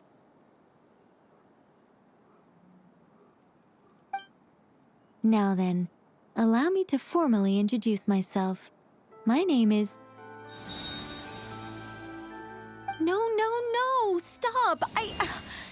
Alice! I can't believe it! I had a whole speech prepared. I'd agonized over every single word. She always picks the worst moments to ruin other people's plans. I'm so sorry about that. Alice took the liberty of devising some bespoke self-introduction magic for each member of the Hexen Circle. But I could have sworn I deleted all of the triggering conditions for it. How did it bypass everything? Oh gosh, this is so embarrassing.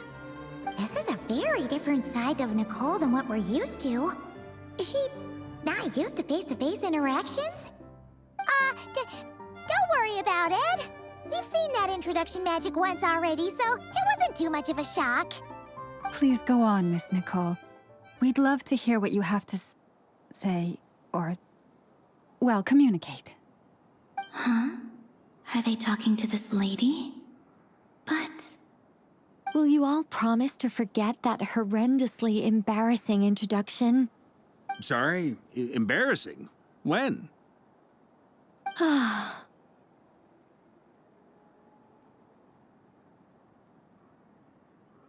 Yes, my name is Nicole, and I am one of a very few angels who have retained both their preferred form and their power. The Traveler and Paimon should be no strangers to this concept. There is another of our kind in Natlan. They call her the Lord of the Night. All right! Paimon remembers her. Yes. Well, I have retained more of my power than she. It's because I don't have a long-term duty to fulfill. To be more specific, no. We'll be here all day if I get into the specifics. Moving on. If I'm not mistaken, you are here because you wish to learn how one might reach the moon beyond the sky. That's right. Is that something you can give us any guidance on? Yes, I do know a way. It began with the Hyperboreans, who lived after the War of Funerary Flame. Blank looks. maybe I should start with the background of the war. Or maybe not. It shouldn't be an issue. I'll fill in the gaps for you when we have more time. Anyway, after that war ended, the three moons retreated to beyond the false sky. The Hyperboreans were humans I once aided. They accepted the civilization and creations bestowed upon them by the angels. But despite accepting many blessings of the angels, many among them still held on to their faith in the moons. They were reluctant to accept the new order.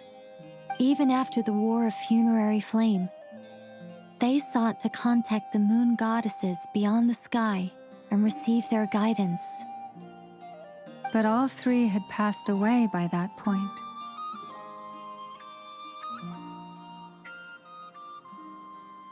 This mage has a unique method of communicating. Is she talking about the moons? Yes, but they did not know. And so, still they prayed for the moon goddess's mercy. After building titanic structures that consumed vast amounts of Kuvaki, at last they glimpsed the moons and heard their voices. But of course, they were gravely disappointed. For it was then that they realized the three moon goddesses were dead. Oh, that's such a sad story. It is. Humanity was in a very sorry state at that time. The angels who had once aided them were gone, and the War of Funerary Flames had left them homeless and destitute. Just a second, I gotta ask. How relevant is all this history to the task at hand? Well, I mean, it's... Okay, it seems we've drifted into irrelevant narrative waters. It's been a while since I've had the chance to speak inside someone's head. As soon as I got started, I lost control and the words just flowed out like a waterfall. What I'm trying to say is... Right, yes, that's it. The relevant part is the ritual created by the Hyperboreans.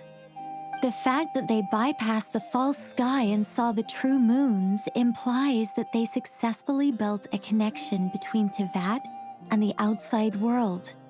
Which means, with enough Kuvaki and a sufficiently stable connection, it should be feasible to send one person over the border. Okay, so they built some kind of portal? Oh, yes. A portal. Yes. Is something wrong? You sound disappointed. I just didn't expect you to summarize it so well. It turns out I could have said all that in one word, if only I'd managed to think of it. No, please, it's fine. This is invaluable knowledge. I'll be sure to record and preserve everything in writing. Oh, really? Well, in that case, I suppose I could backtrack and add some more detail. I did gloss over a few things so far. Whoa, whoa, whoa, time out.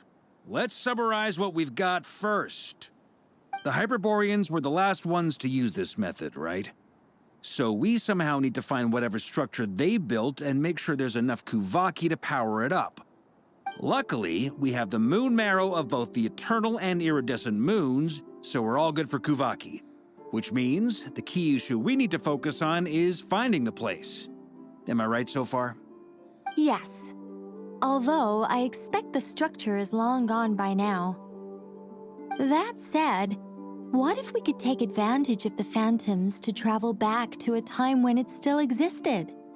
Well, travel back isn't quite accurate. It's more like we'd be creating a handshake between 2 points in space-time. We wouldn't even have to pick a time when it still existed.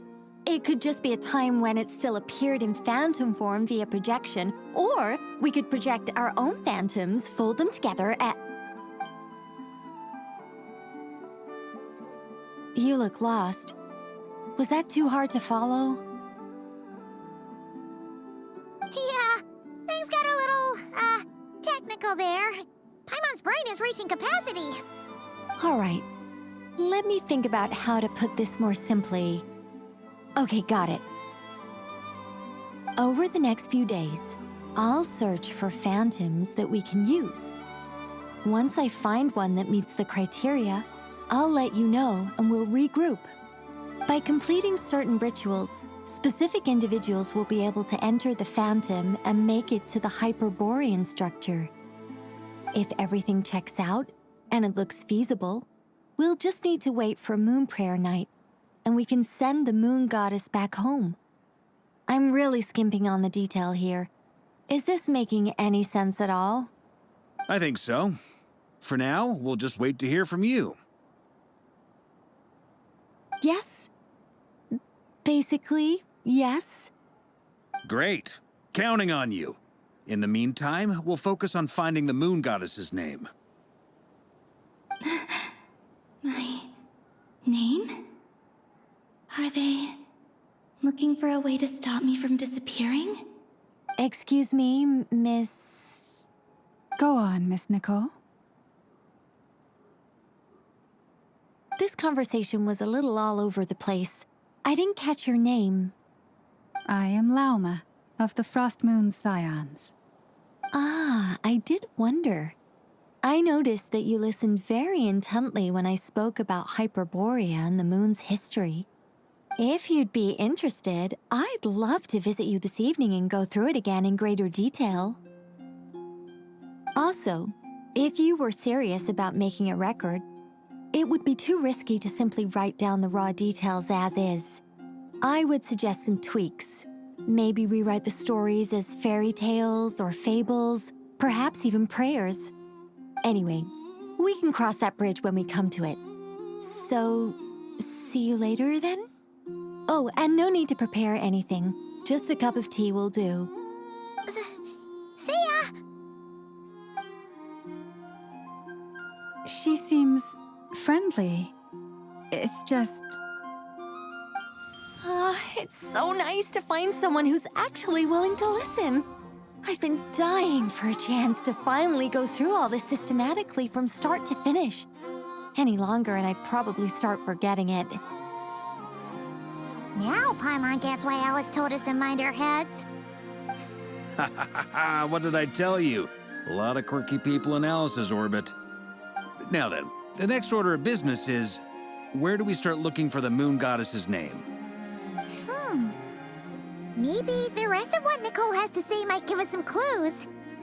Once I've heard her out, I'll summarize the salient points and share them with you all. I'm also inclined to review our other documents. Yes, our faith was first established by our Hyperborean ancestors, but many of the more factually accurate records are from after Kutar's birth. Sounds like we're gonna follow Columbina's journey through Tevat, huh? In that case, we'll start by heading to the Frost Moon Enclave.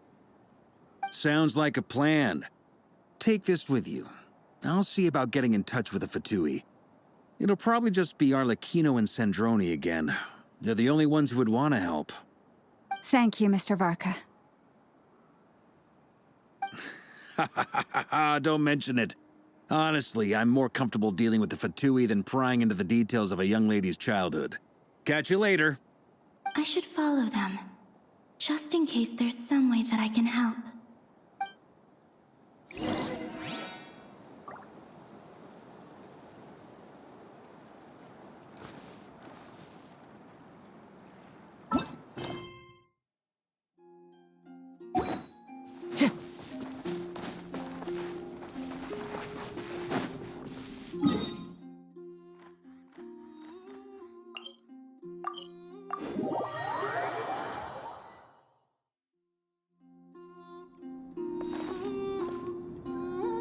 A while ago, I took the time to organize all documents in our possession that pertain to Kutar.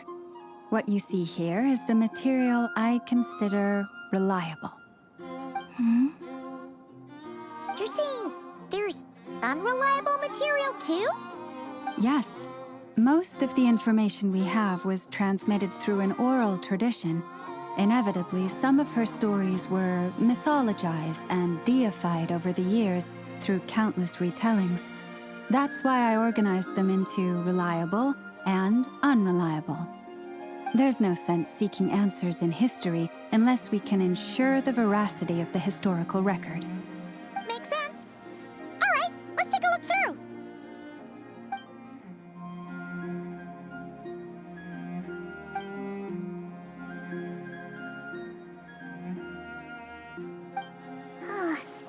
Almost all these records refer to Kutar instead of Columbina. Although neither of those is her real name. Paimon's not sure what point she's trying to make. What we can gather from these records is that the Frost Moon Scions worshipped her as a god, placing impossible expectations upon her. I cannot fault them for their earnest faith, but for all their devotion, worshipping her day in, day out changed nothing. I imagine that none of it resonated with Columbina. It wouldn't surprise me if, even back then, she had already begun to reject the name Kutar and everything it represented. Lauma speaks the truth. When I heard them call upon Kutar with hope and expectation in their voices, they may as well have been calling upon somebody else.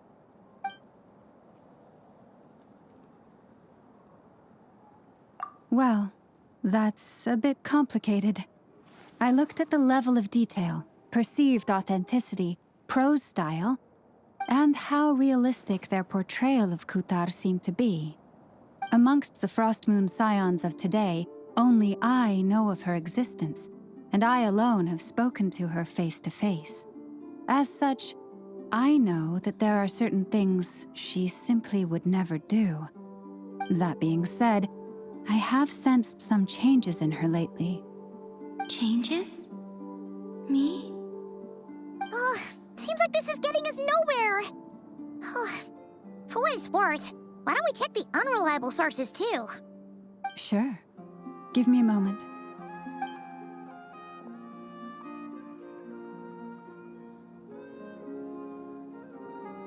Exerting but a fraction of her divine might, Kutar sheared a great mass from the snow-capped mountain and cast it into the sea, upon whose surface shone the mirror image of the moon. Thus was formed the island of Hisi. Yeah, right. That doesn't even begin to pass the sniff test. The 3 moons are naught but lies through and through. Only one moon has ever shone for us, and Kutar is her name. The vast majority of ancient texts are filled with fanciful tales like these. I trust you understand my criteria a little better now. Kutar did not speak, merely gazing into the distance in silence. And where her gaze landed, this was her prophecy. Clearly, whoever wrote this text never even met Kutar. Otherwise, they'd know that her eyes are always closed. What about you, Traveler? What are you reading? Come on, let Paimon see. The child wished to build a wooden nest with which to shield a fledgling bird from the cold. But being so young and lacking in strength, the child could not snap the branches from the trees. Kutar was passing by. Upon seeing the child, she summoned forth the Kuhenki, who built a beautiful nest for the child. I remember that. Not knowing the meaning of Kutar's divine intervention, the child dared not to respond, and thus ran home to call their parents. But Kutar was gone. The Moon Chanter declared the event a miracle and took the nest as a relic, placing it on high for all to see. The child was named as one favored by the goddess, and was greatly respected amongst the people. Yet, no further miracles were bestowed, and this matter was forgotten in but a few years. Huh. Any thoughts after reading that? Yeah. Columbina probably just wanted to join the kid in making nests. Ah. I'd originally considered this a fabrication, because Kutar did not perform any similar actions in subsequent records. But now that I think about it, it does seem like something Columbina would do. It's just that...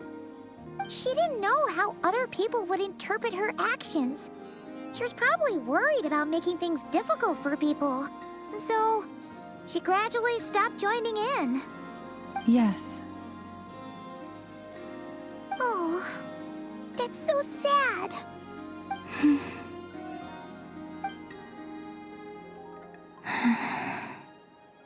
And now, I can make no such gestures of warmth, even if I want to.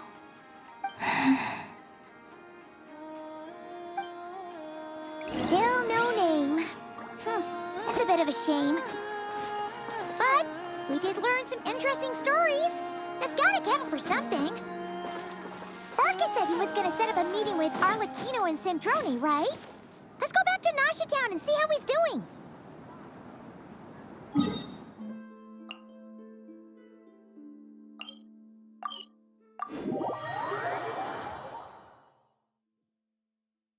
Time to go.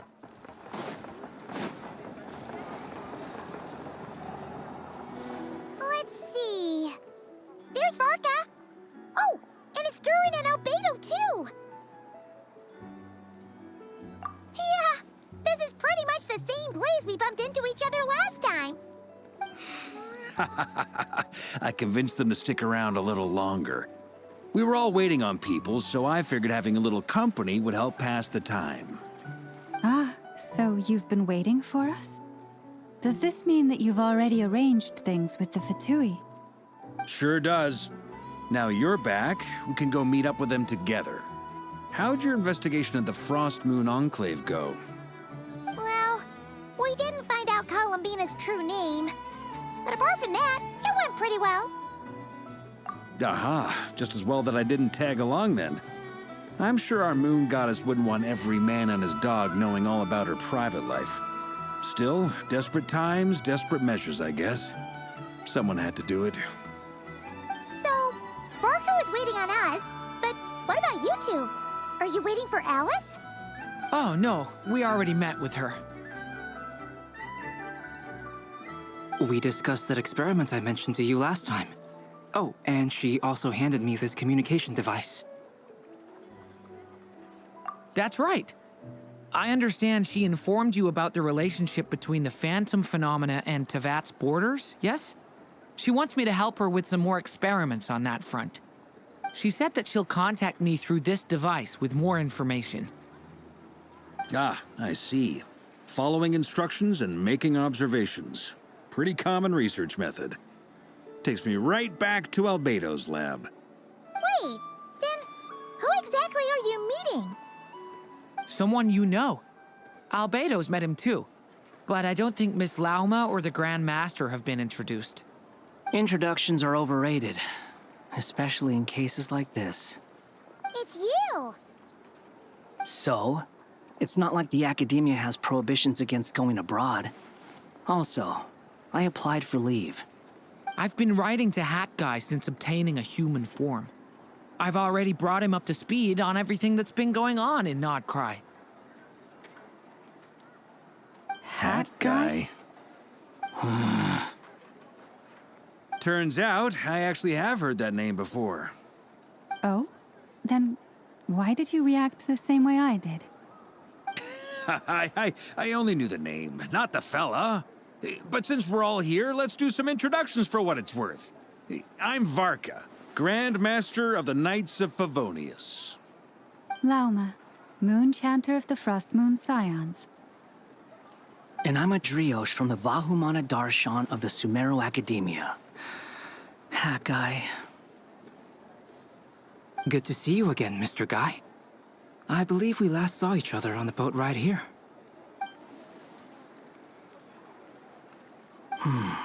Mind you, the only reason I came here is because there's someone I want to look into. Who's that? The Doctor, also known as Dottore, second of the Fatui Harbingers. From the tone of your voice, it sounds like there's bad blood between you. I was reviewing our archives and noticed that a lot of information about him was missing. Left a bad taste in my mouth. That's all there is to it. Dottore, or Zondique, as he was then known, once studied at the Academia. but he got kicked out before he could graduate.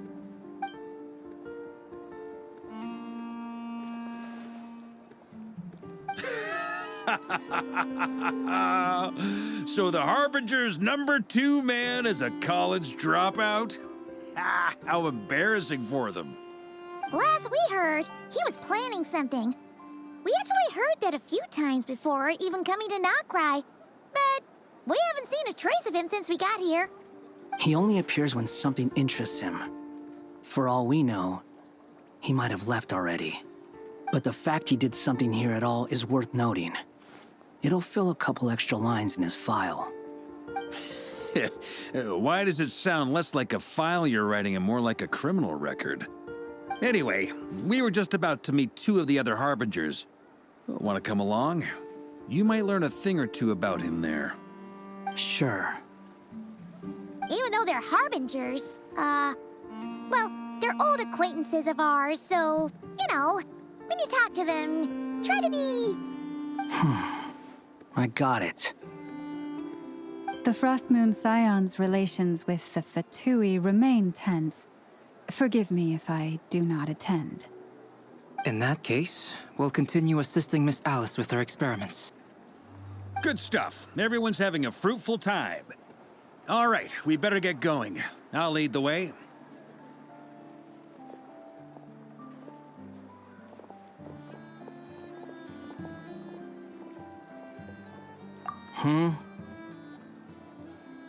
Well, yeah, that's obviously part of it.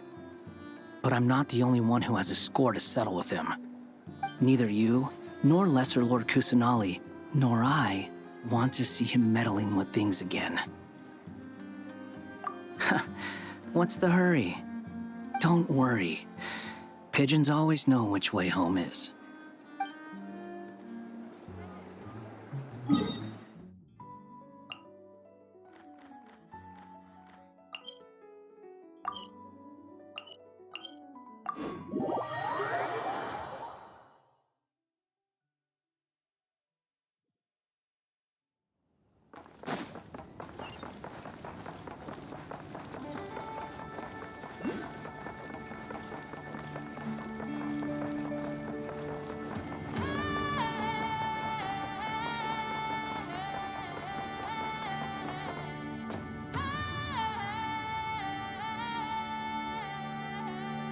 You made it. Who is this? A scholar from Sumeru. They call him Hat Guy. He's an old friend of the Travelers.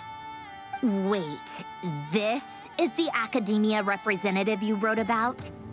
He doesn't exactly look the part. I believe this will prove my identity. You'll notice it bears the seal of the Sanctuary of Surasthana. Well, what do you know? So it does. All right then.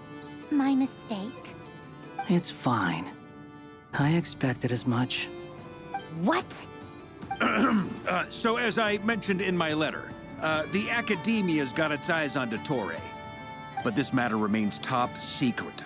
Apart from those assisting in the investigation, the fewer people who know, the better. If anyone asks, I'm here in Notcry to pursue my personal academic interests. Gotta say, Varka, you did pretty well to keep all this under wraps for so long. Sounds like you got in touch with the Academia about this way back. You flatter me. Where do I even start? Remember that time we fought Rerir at Star Sand Shoal? He sure let me have it then, didn't he? I'll bet Dottore had that all sketched out, with me as his convenient little pawn. He could not care less about us if he tried, but hey! The feeling's mutual. Does Dottore really strike you as the sort who values his relationships with his colleagues? Fair point. Definitely not. Which is why I always keep my guard up whenever he starts making suspicious moves. To that extent, our motivations align. On top of which, I consider you trustworthy people. Now, back on topic. In the wake of the Reikir of Solnari episode, Sandrone and I grew suspicious about Dottore's complete inaction during the entire affair. so we tried to find out what he'd been up to, but unfortunately to no avail. He never lets anyone in on his plans. The more he cares about something, the more secretive he gets. Indeed. Perhaps he believes that by keeping a low profile, he can avoid trouble. But that trick isn't going to work on his colleagues. Yeah, I mean, he's been researching the ancient moon's remnants. And he's been trying to get his paws on the moon marrows. Only an idiot would believe he doesn't have something more planned. With this in mind, I returned to Snezhnaya and relayed my thoughts to Her Majesty the Tsaritsa, entreating her to have him recalled. That's pretty direct. Did the Tsaritsa agree? Yes. I made it abundantly clear that the Fatui's business in Nodcry is almost concluded, and we do not need 3 harbingers in this territory. Her Majesty concurred. Accordingly, Dottore has returned at her orders. I imagine he is continuing with experiments, which no one besides he would ever have any interest in. Common sense might mean nothing to him, but he's not stupid. He knows that no good can come from opposing the Tsaritsa. Smarts alone won't get him all the way. He needs the Rooster's resources and Regrator's Mora, both of which the Tsaritsa can strip from him by waggling a finger. But doesn't he have a track record of publicly following orders while going against them in private? He probably has it down to a fine art by now. Wouldn't put it past him. We worked together on a research project once. Only briefly, but it was enough to show me that we're fundamentally different people. He has no interest in doing things methodically, stage by stage. His thoughts jump all over the place, and the moment his curiosity is satisfied, or he gets the results he wants, he disappears. The only similarity we share is that, once we set our minds on doing something, we will see it done. Whatever it takes. Oh, we definitely saw some of that in your battle with Rerir. You got so competitive. Ugh, do not remind me. Then I believe we all concur. Dottore will not simply give up. Fantastic. Now this is turning into a whole day of unpleasant memories. Ugh. Are you talking about the moon marrow stuff? He also strikes me as the kind of person to disregard experimental regulations, ruin all the equipment, and go way over budget. Then leave the first person he can find to deal with the fallout. Exactly. This one time, he was running some high-temperature experiment and the substance exploded. But does he care? No. He orders his subordinates to open the device so he can observe the results, which causes the gas inside to leak out. That gas was poisonous!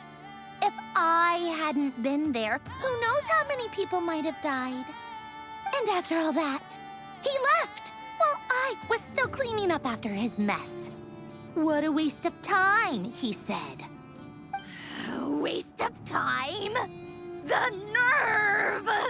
He wasted my time! You've been bottling that up for a while, huh? Hat guy, I must say, you seem awfully familiar with internal Fatui affairs. Especially when it comes to Dottore. Thank you, Lady Harbingers, for providing such valuable information. I have no other questions for now, so I'll be on my way. Wait, what? You're just gonna leave? You're welcome to join if you want. Ugh. Just when Paimon thought he'd finally mellowed out. He makes quite the impression. I'll say.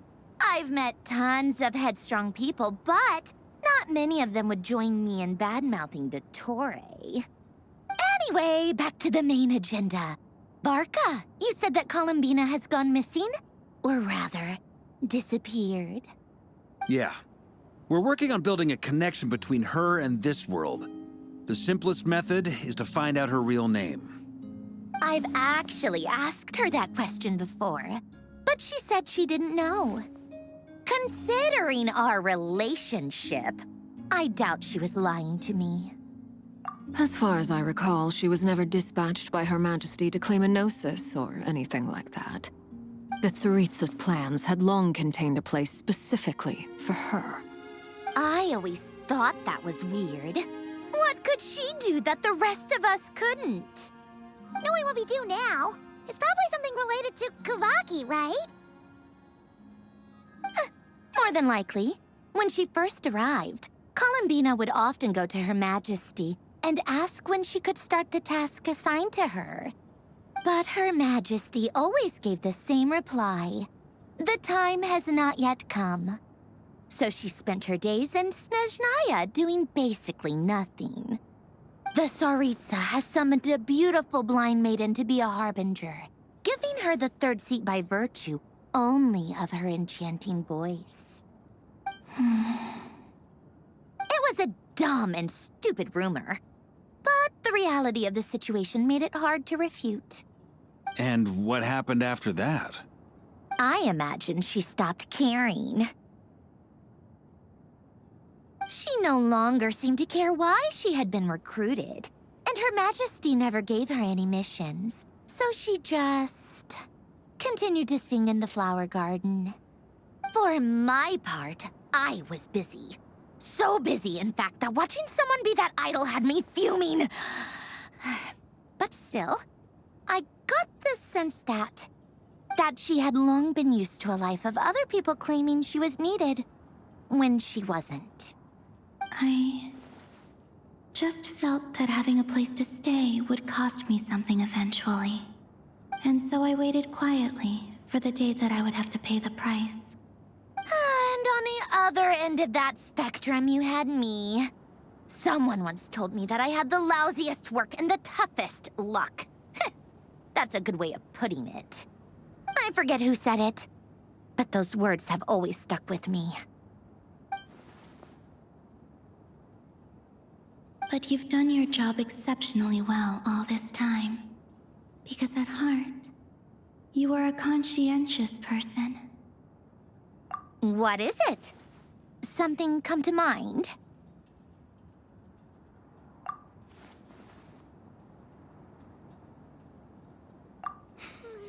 That makes sense. Nothing screams you are needed like your name shouted from across the town. Well, good luck with it. But if you ask me, Columbina is still the most shoutable name. I'm just so used to it now, after all the arguments we've had. I can't be bothered trying to remember another name for her. Nor I. Sandrone. Harlequino.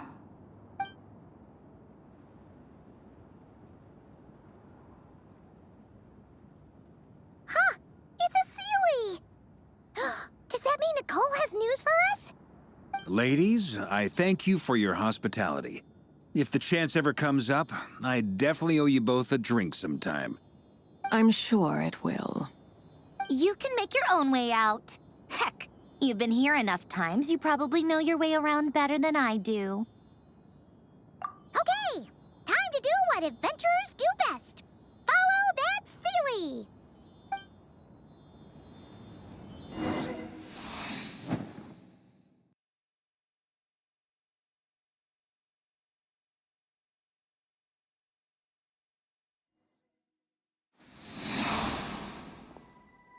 Here you are.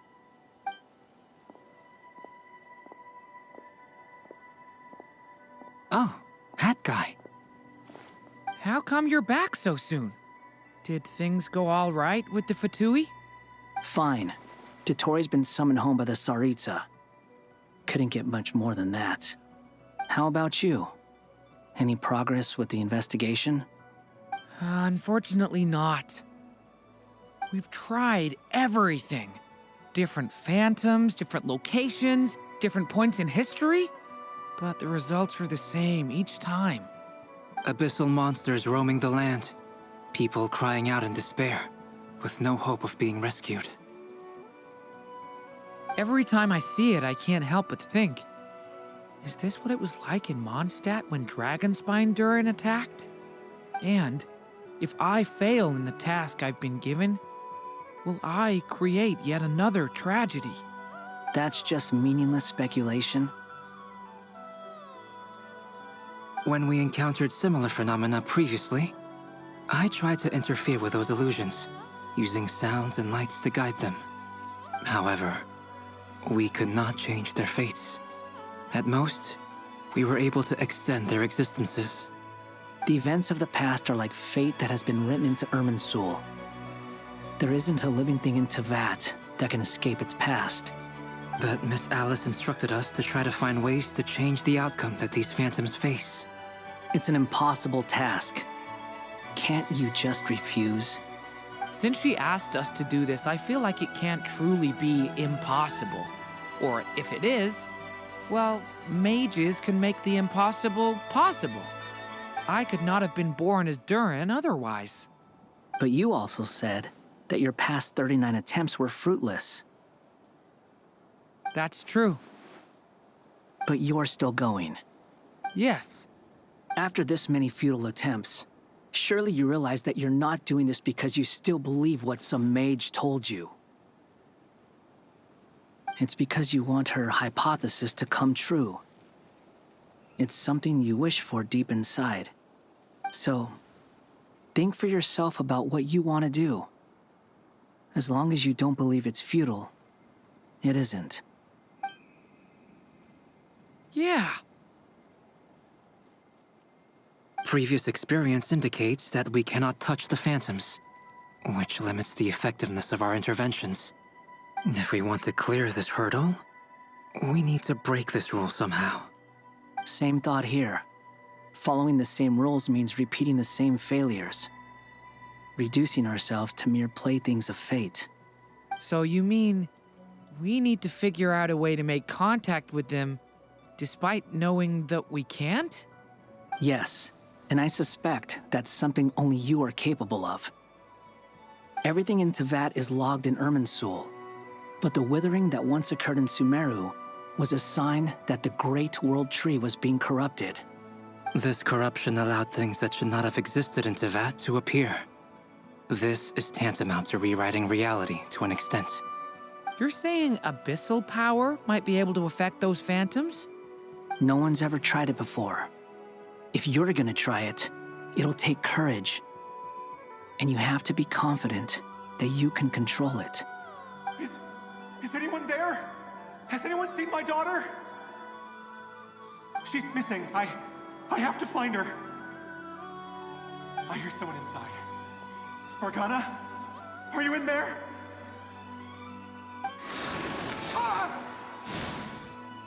If I can use my abyssal powers to warn him that there is danger here, maybe it'll change his decision. Maybe he'll stay away. Yes. The important thing is not the nature of the power, but rather how you use it. To intimidate and obstruct. Sounds about right for the Abyss. Let me try. I should be able to influence that thing.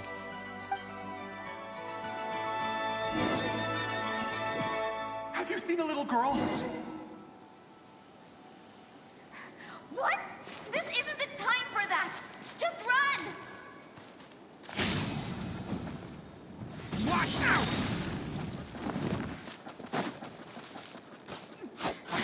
Where are all these monsters Spargana? coming from? Are you in there?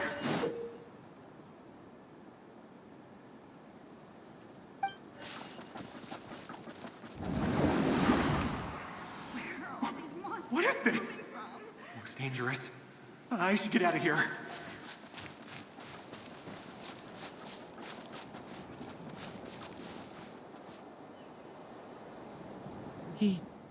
He really left. Ha! We did it! Don't celebrate too soon. Follow him. See what he does next.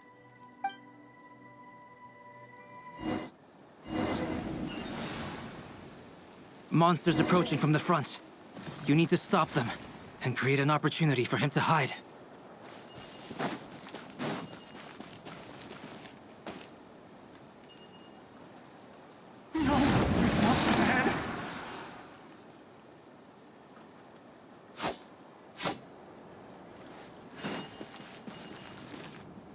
Wait, is that the barrier I saw earlier? Why is it appearing now? It's as if someone's controlling it.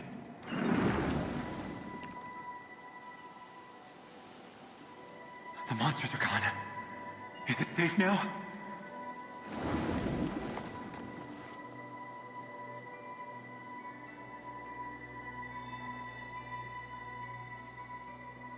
The barrier's gone too.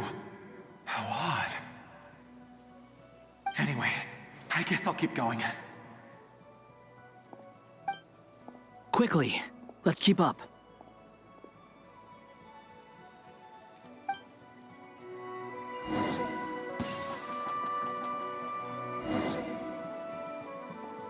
Wait, there was someone else here? Don't go any further. We've got anti-monster traps laid out everywhere. But my daughter must just be up ahead. I have to go. This way's blocked.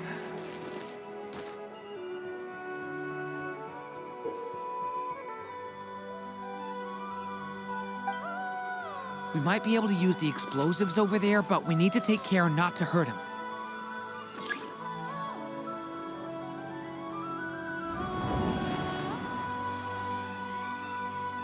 I'll use the barrier to keep him at a safe distance. This barrier seems to be helping me somehow.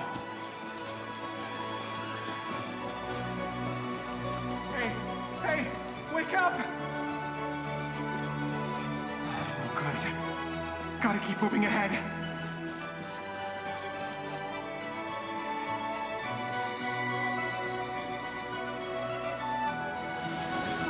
Many monsters! There's still a chance, Durin. Use the traps.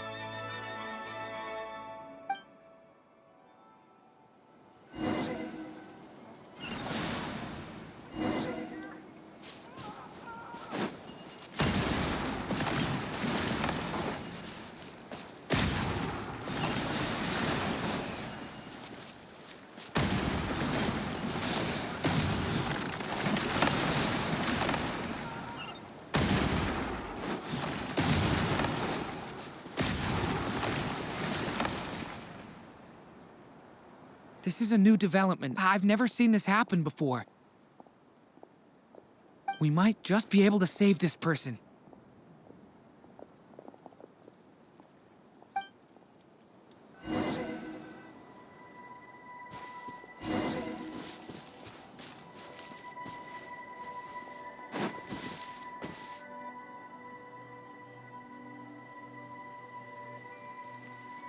Hello there. Have you seen my daughter? Spargana's her name. She's carrying a large backpack. Get out while you still can, you fool. You won't find any survivors here. But I can't just leave her here. She must be so scared right now. Sorry. Wish I could help, but I haven't seen her.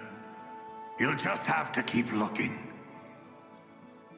Okay, thank you. If I do find her, I'll get her to shelter and come back for you. Don't bother. I've got nowhere left to go.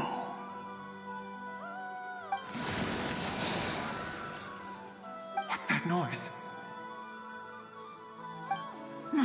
Monster! No, if he goes inside, he'll be walking into a trap. Let's try this once more. This time...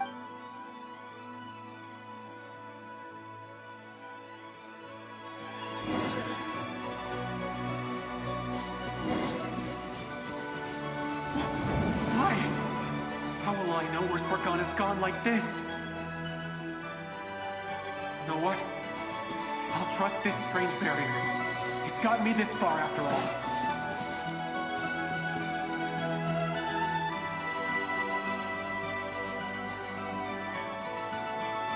Spargana, are you there?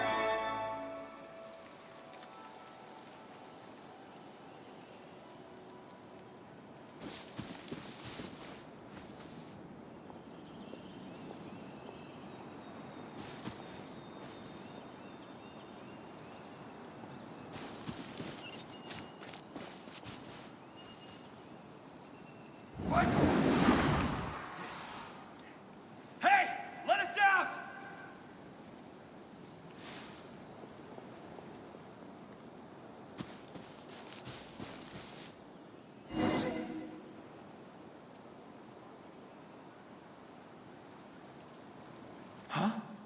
That looks like one of my daughter's books! Oh, thank you. Thank you! Yes, it's one of hers for sure. That's her name on it right there. She left her backpack here.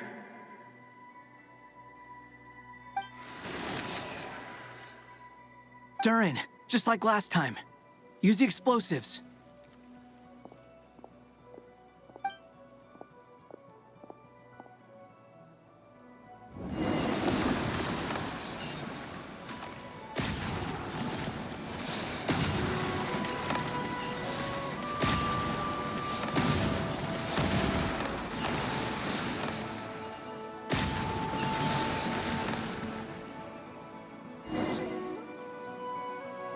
It won't work. There's not enough left. If he makes it in, he'll die. But then, this clue could be the key to him finding his daughter. It might not be the only one. Better he misses that clue than loses his life. I guess so.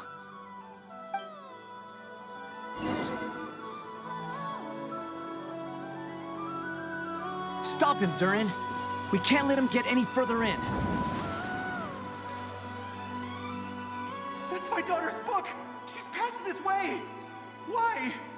Why won't you let me go in? I've searched and searched and searched just for this! But how will I find her without any clues?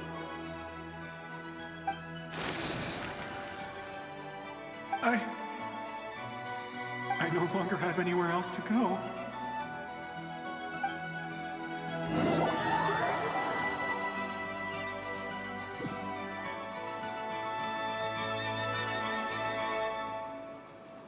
I'm sorry. I'm so sorry. He refuses to go anywhere else. Whether he opens this door or not, all that awaits him now is death. We couldn't change his fate. Albedo? Hat Guy? Let's try one more time. I don't know how we're gonna do this, but I don't want to give up either.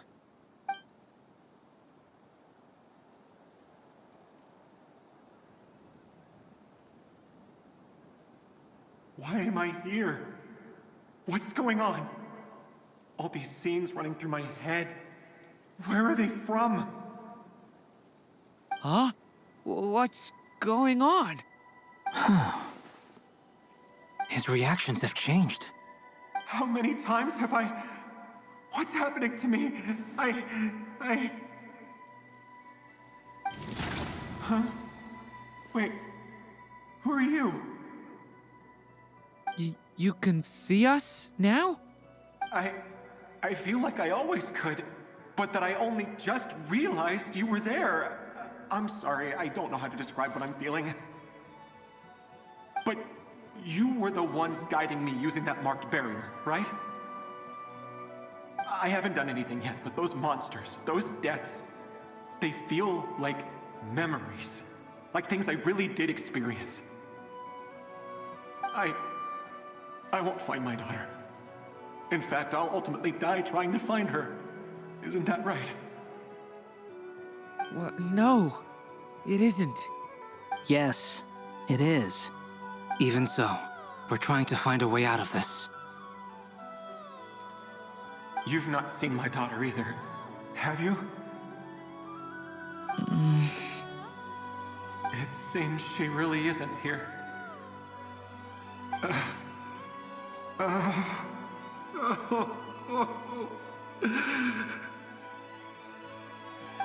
I'm sorry we couldn't help you.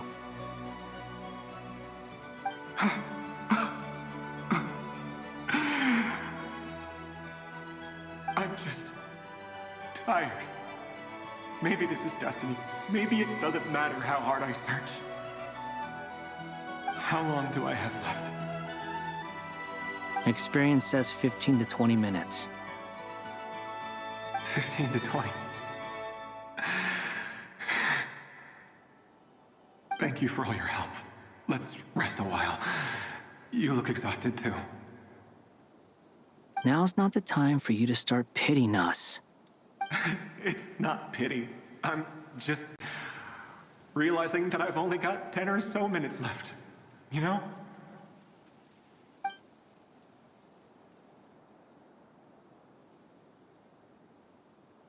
You say you're from Mondstadt, yes? A place with windmills, where people enjoy limitless freedom? And you're from Sumeru, where they've built an academy into a giant tree? Yes. It seems you've never heard of either place. Those names are unknown to me, I'm afraid, yes. Have you heard of Hyperborea? I have, but I heard that it was destroyed in the distant past.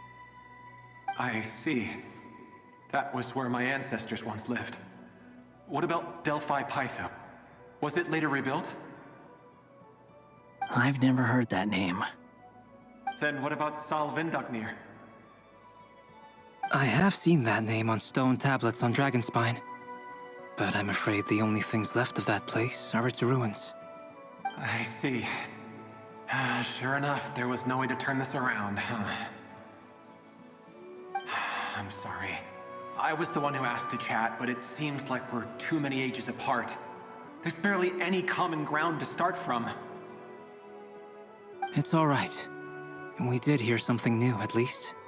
From how you speak of your lives, things must be going all right for you, I guess. They are. Mondstadt is a place of freedom and happiness. There's a lot of good people in the church and the Knights of Favonius, and even outsiders find that it's an easy place to feel at home. We have festivals a few times a year. Everyone gets together to drink, sing, and be merry. Sumeru is a lot more uptight. Not really the kind of place where you can relax. It's a nation fraught with problems wherever you look. But if all you want in life is to seek knowledge, I guess it's pretty much paradise. That's wonderful. In other words, after this all-devouring black tide passed, humanity did not merely avoid extinction, but rose to build prosperous civilizations anew. I mean, I can see you all right now. That must mean the future isn't a total mess, right? That's true. Well, time's almost up. Let's part ways, I think.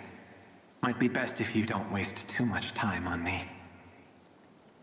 The chances are slim, I know, but I'd like to spend these last few minutes looking for Spargana. If things work out, I'd love to tell her about what I've heard. May we meet again. Well, or not, most probably. In that case, may your wishes come true.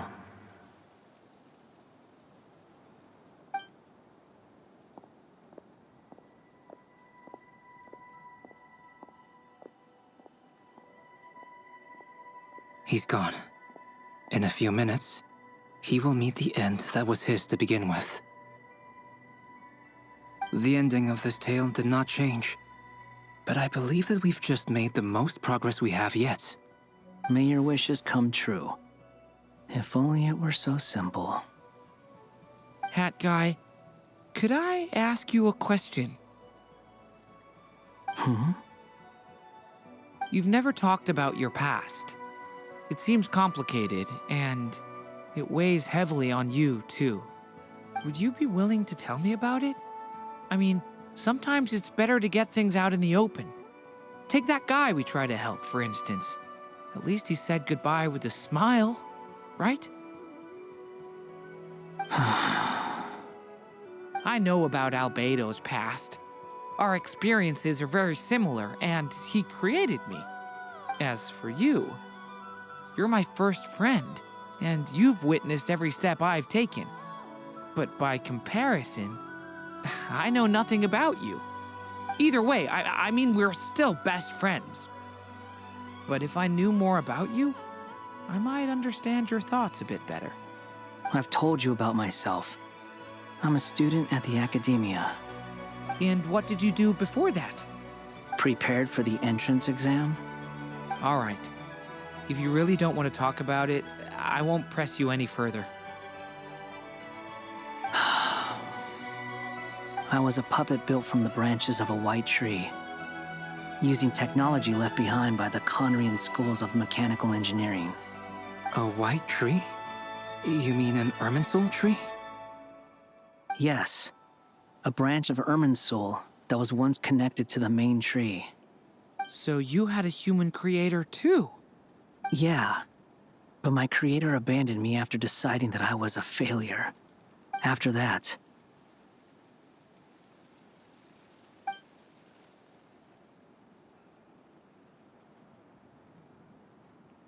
Durin. Resisting the influence of the Abyss, suppressing the urge to destroy, trying to do the right thing. None of these things are easy. But no matter how hard they are, trying to rewrite past wrongs is far harder. You asked me if you would create a new tragedy if you failed. I told you there was no point speculating about that. But the real answer is, yes, you absolutely will. That guy. But at least you've got people here to help steer you away from the wrong path. So, just keep aiming towards the light. I will. I promise. All right, break time's over. Hello? Durin speaking. Hello, friends, it's me.